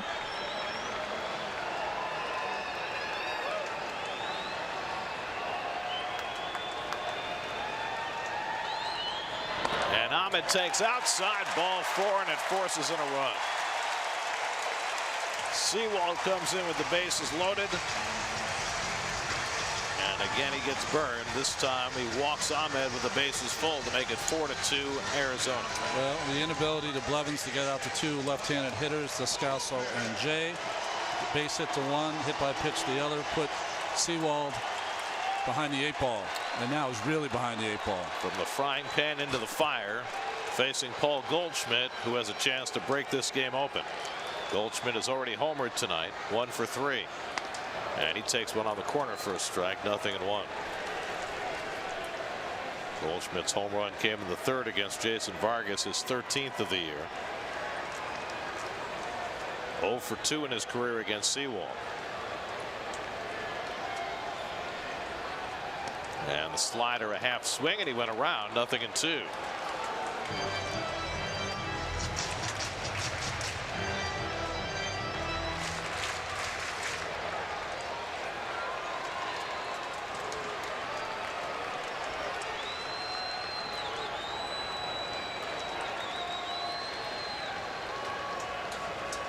Two lays off that slider. Ball and 2 strikes.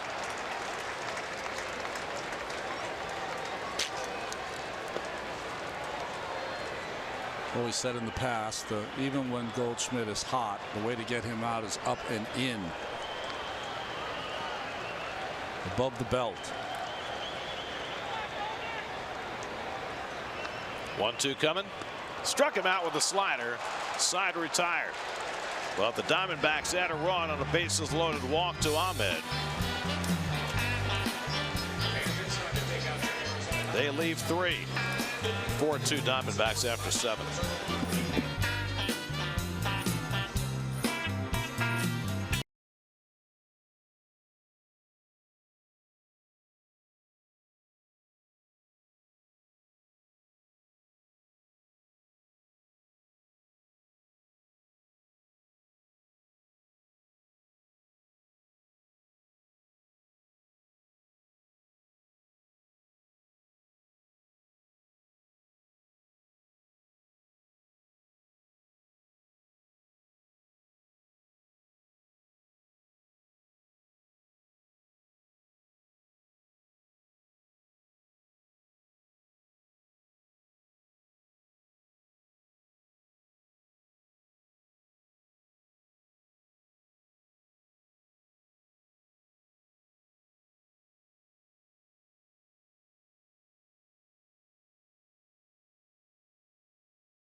Eighth inning, Diamondbacks bring in their folk hero, Archie Bradley, to protect a 2-run lead. Well, he's had quite a year. He's touched up by Mesoraco in the Mets when they were at Citi Field, but Bradley's had an outstanding year. Ahmed Rosario will lead off for the Mets in the 8th. Mets have gotten solo home runs tonight from Nimmo and Conforto, but they only have 3 hits. Blevins and Sewald combining to put a run on Hansel Robles' ledger in that 7th inning.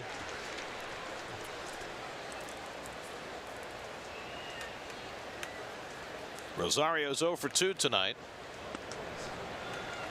Archie Bradley is a classic case of a guy that they were grooming to be a starting pitcher. They moved him into the bullpen, and there was a big uptick in his stuff. 95 plus now, plays out of the bullpen. And then there's the beard, and then there was the triple in the postseason last year, which cemented his status forever in the hearts of Diamondback fans.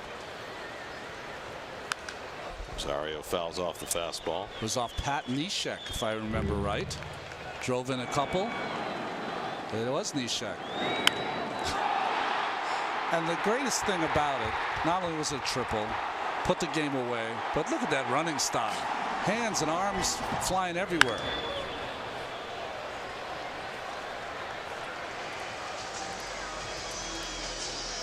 I don't know if you've ever talked to Archie, Gary. He's one of the great free spirits of the game. Outstanding. You know, they say you're supposed to look like you've been there before. He'd never been there before. I guess he hadn't. Curveball drilled to deep left by Rosario. Back near the wall. It's out of here. Ahmed Rosario goes deep. His 4th home run of the year. The Mets' 3rd home run of the night. And they're back within a run. It's 4-3.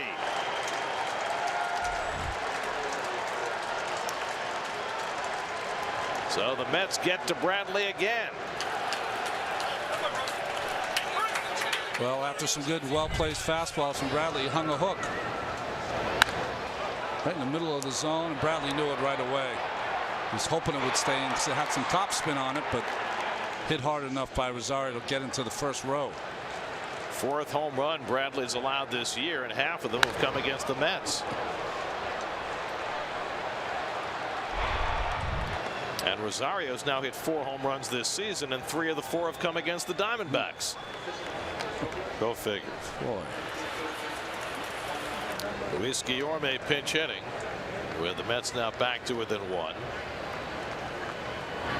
And it makes that run the Mets gave up in the 7th look that much larger. Yep.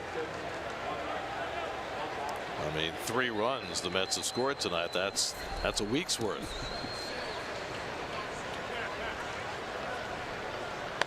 And now 3-0 to Guillorme with Michael Conforto waiting on deck. And all of a sudden the Mets have some life here in the 8th.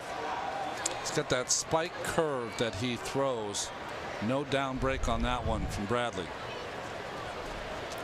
Guillorme's got to take a pitch here.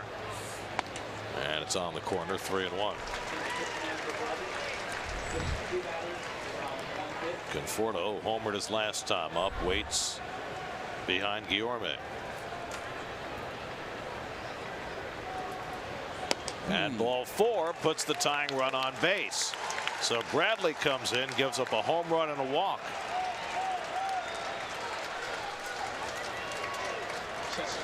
And that'll get Conforto to the plate with the tying run aboard and nobody out. Michael tonight is grounded out, walked, and then hit a long home run to left center, 445 feet up into the concourse. His 8th home run of the year. And the Met fans start to make some noise.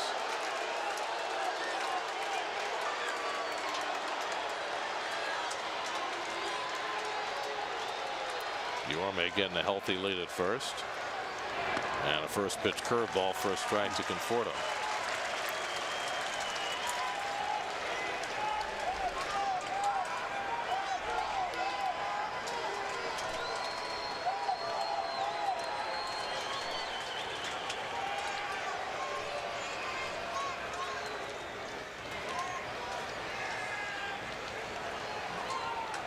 And Conforto gets one in the air to center field. Pretty well hit. Owens going back, though, has room on the warning track to make the catch.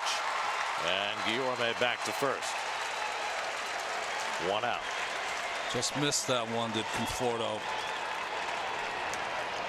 Back-to-back pretty good swings. The home run.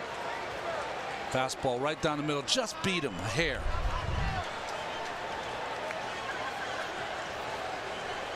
So now Frazier. It's midnight in Manhattan. This is no time to get cute.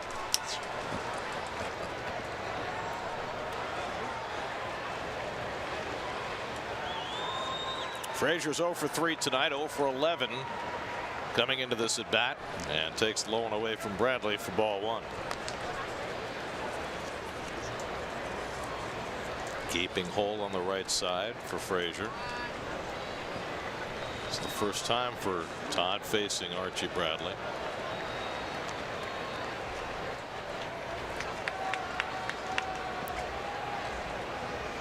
Frazier at the plate, Nimmo on deck with the tying run at first and 1 out.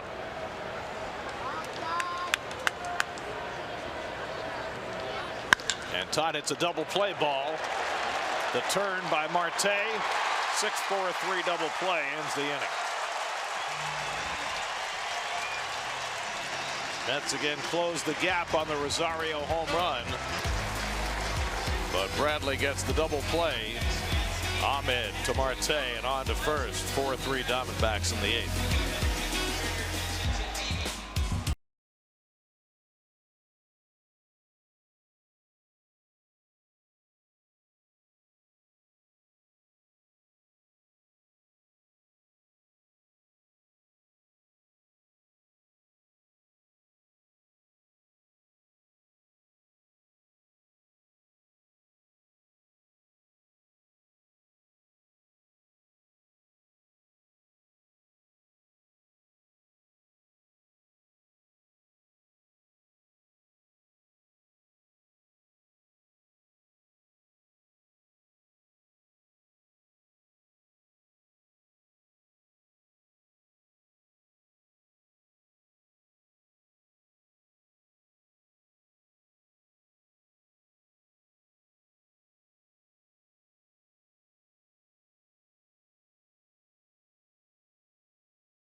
yield some strange looking double plays. Well, double plays used to be so beautiful to watch. But watch where Marte has to come from.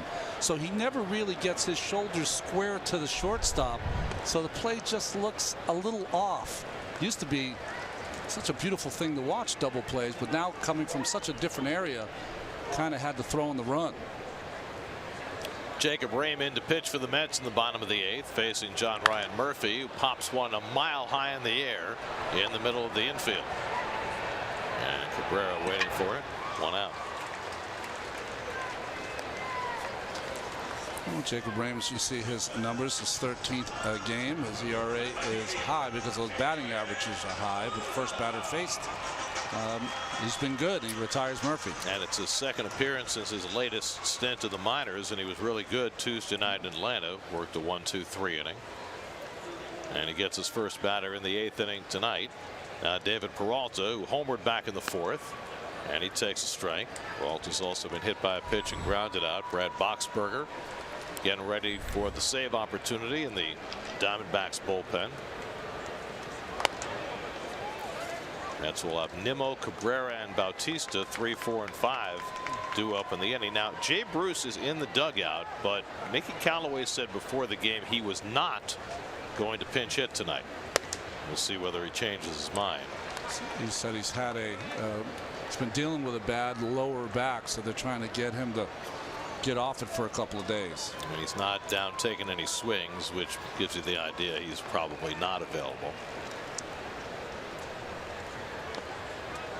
And Rame throws a slider at the feet of Peralta, who held the swing, and it's 2-2. I believe Jacob Rame had to think right when the Mets acquired Chris Beck. Is it my turn to go down again?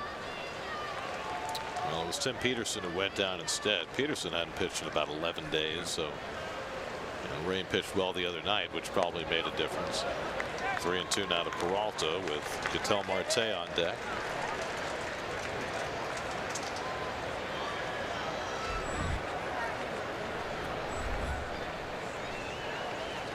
Three-two coming.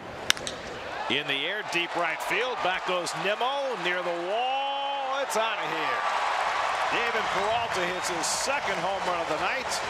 And the Diamondbacks reestablish a 2-run lead. It's 5-3. Number 14 for Peralta.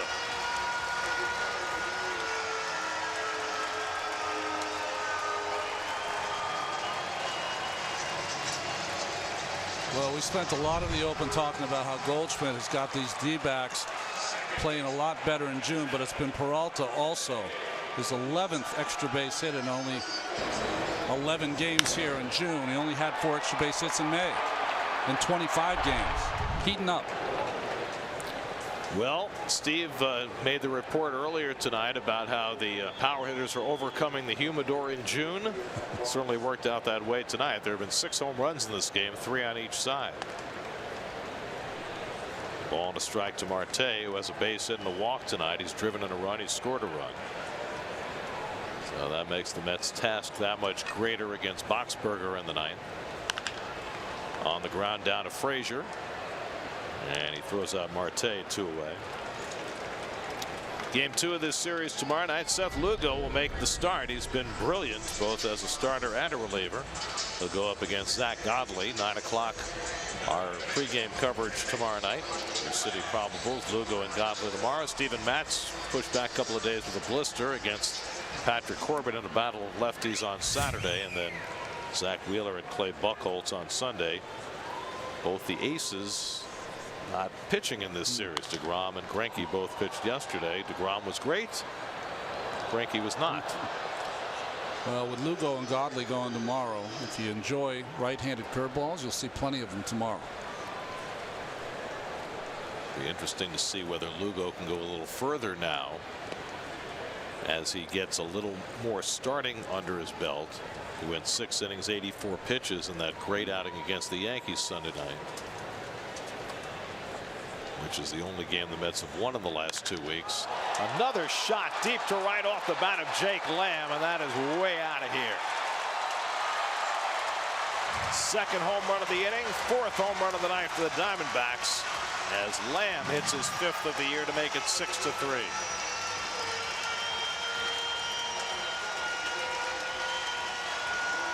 Well, this is how I remember this ballpark playing. Anything up in the air, usually is gone. Trying to come inside. He got it in there. Lamb was just up to it, up to the test.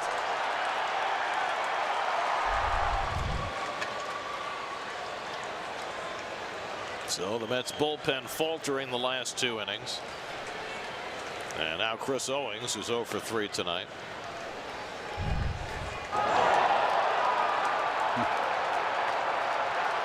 It's an unhappy feeling. Yeah.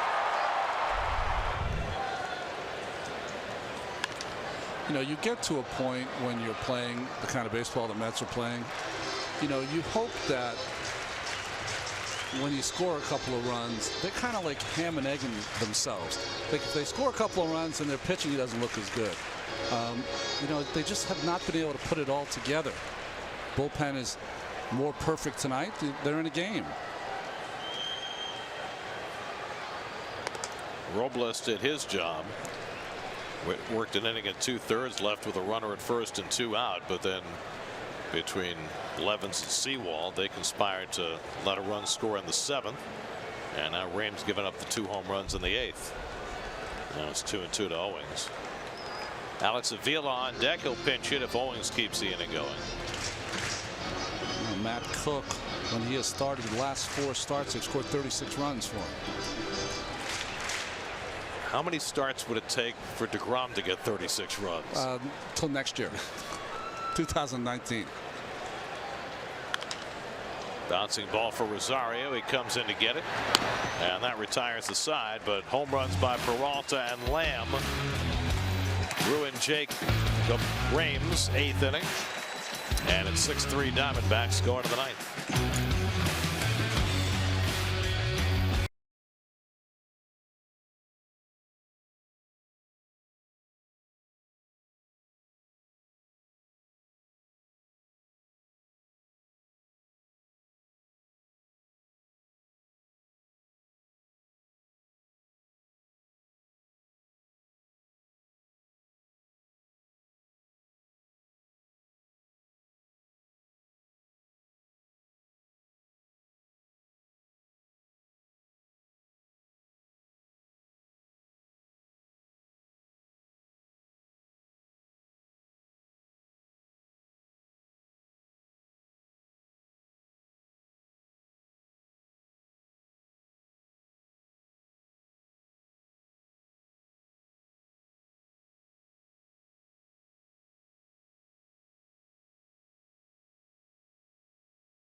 The Diamondbacks, that's been the work of Brad Boxberger this year. Yeah, he has been outstanding after coming over from Tampa Bay.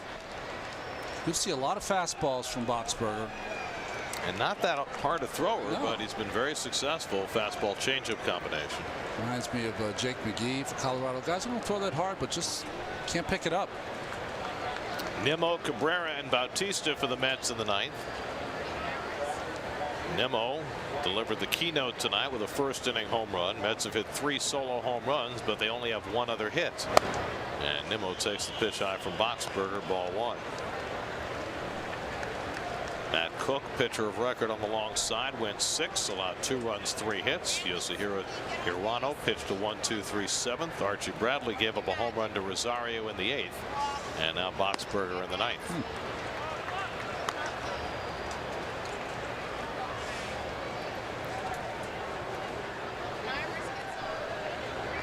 Nimmo, Conforto, and Rosario have all homered tonight for New York.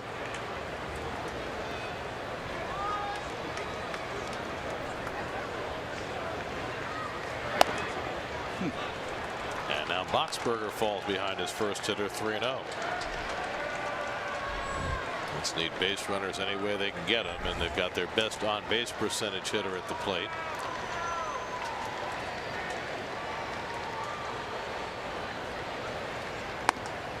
And Nimmo takes a strike, 3-1.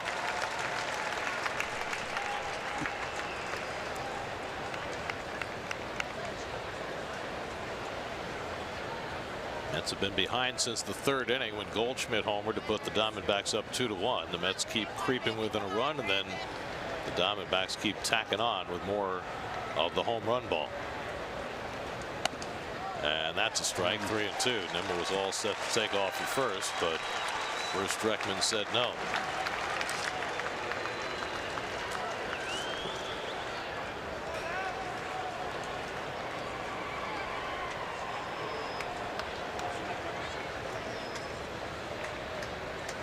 Three-2 coming, and Nimmo takes strike 3 call.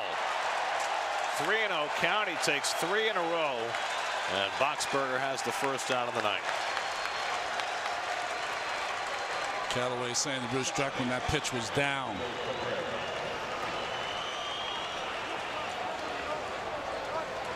I bet you our pitchcast says it was right on the knees. Certainly a viable strike, if a borderline one. So 1 out. Now Cabrera, who's 0 for 3. 2 strikeouts and a long fly ball that Owings ran down, and he takes a first pitch fastball for a strike. As Dribble has seen his 0 for reach 13 at bats, and he's not happy with that last call.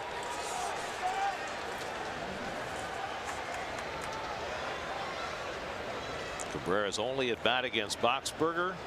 He has a home run. And he takes the changeup out of the strike zone. A ball and a strike. We'll say Bautista on deck.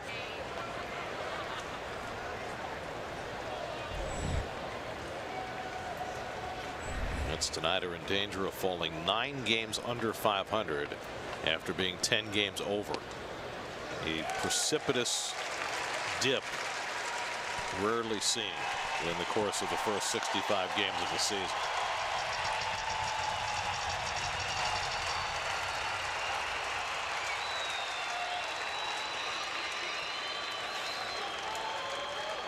One-two coming, and a high fly ball to right. Jay making the call and making the catch. 2 out, and Cabrera barely got out of the batter's box. Don't know if he was hurting or just jogging. No, he threw the bat down to scream at Dreckman before he ran to first base. It feels like Dreckman cost him to have to swing at this pitch that cut in on him. See that? Yelling back at the umpire. That's not going to help. No. Frustration comes out in many different ways, right? So the Mets are down to their final out of the night. And here's Bautista, who's 0 for 3. And takes a fastball strike from Boxberger.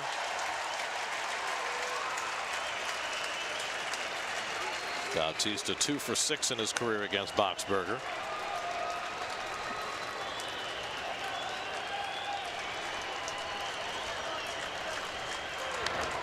And now the Mets are down to their final strike.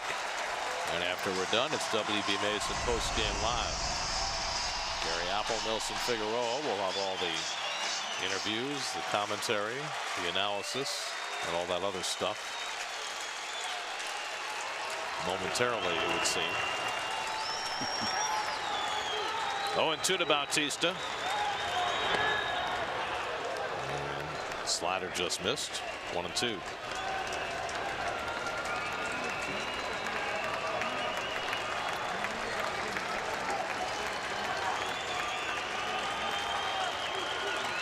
1-2. Breaking ball struck him out, and that does it. Boxberger works a 1-2-3 ninth. The Diamondbacks hit 4 home runs, outstripping the Mets 3 home runs. And the Mets, their 3rd straight loss. Mets have now lost 11 of 12, 18 of their last 22 as they fall short tonight in the desert, 6-3. You know, you'd think you'd take it out that it's a positive to hit those 3 home runs, but just 3 solo home runs doesn't get them close enough to the win. David Peralta with a nice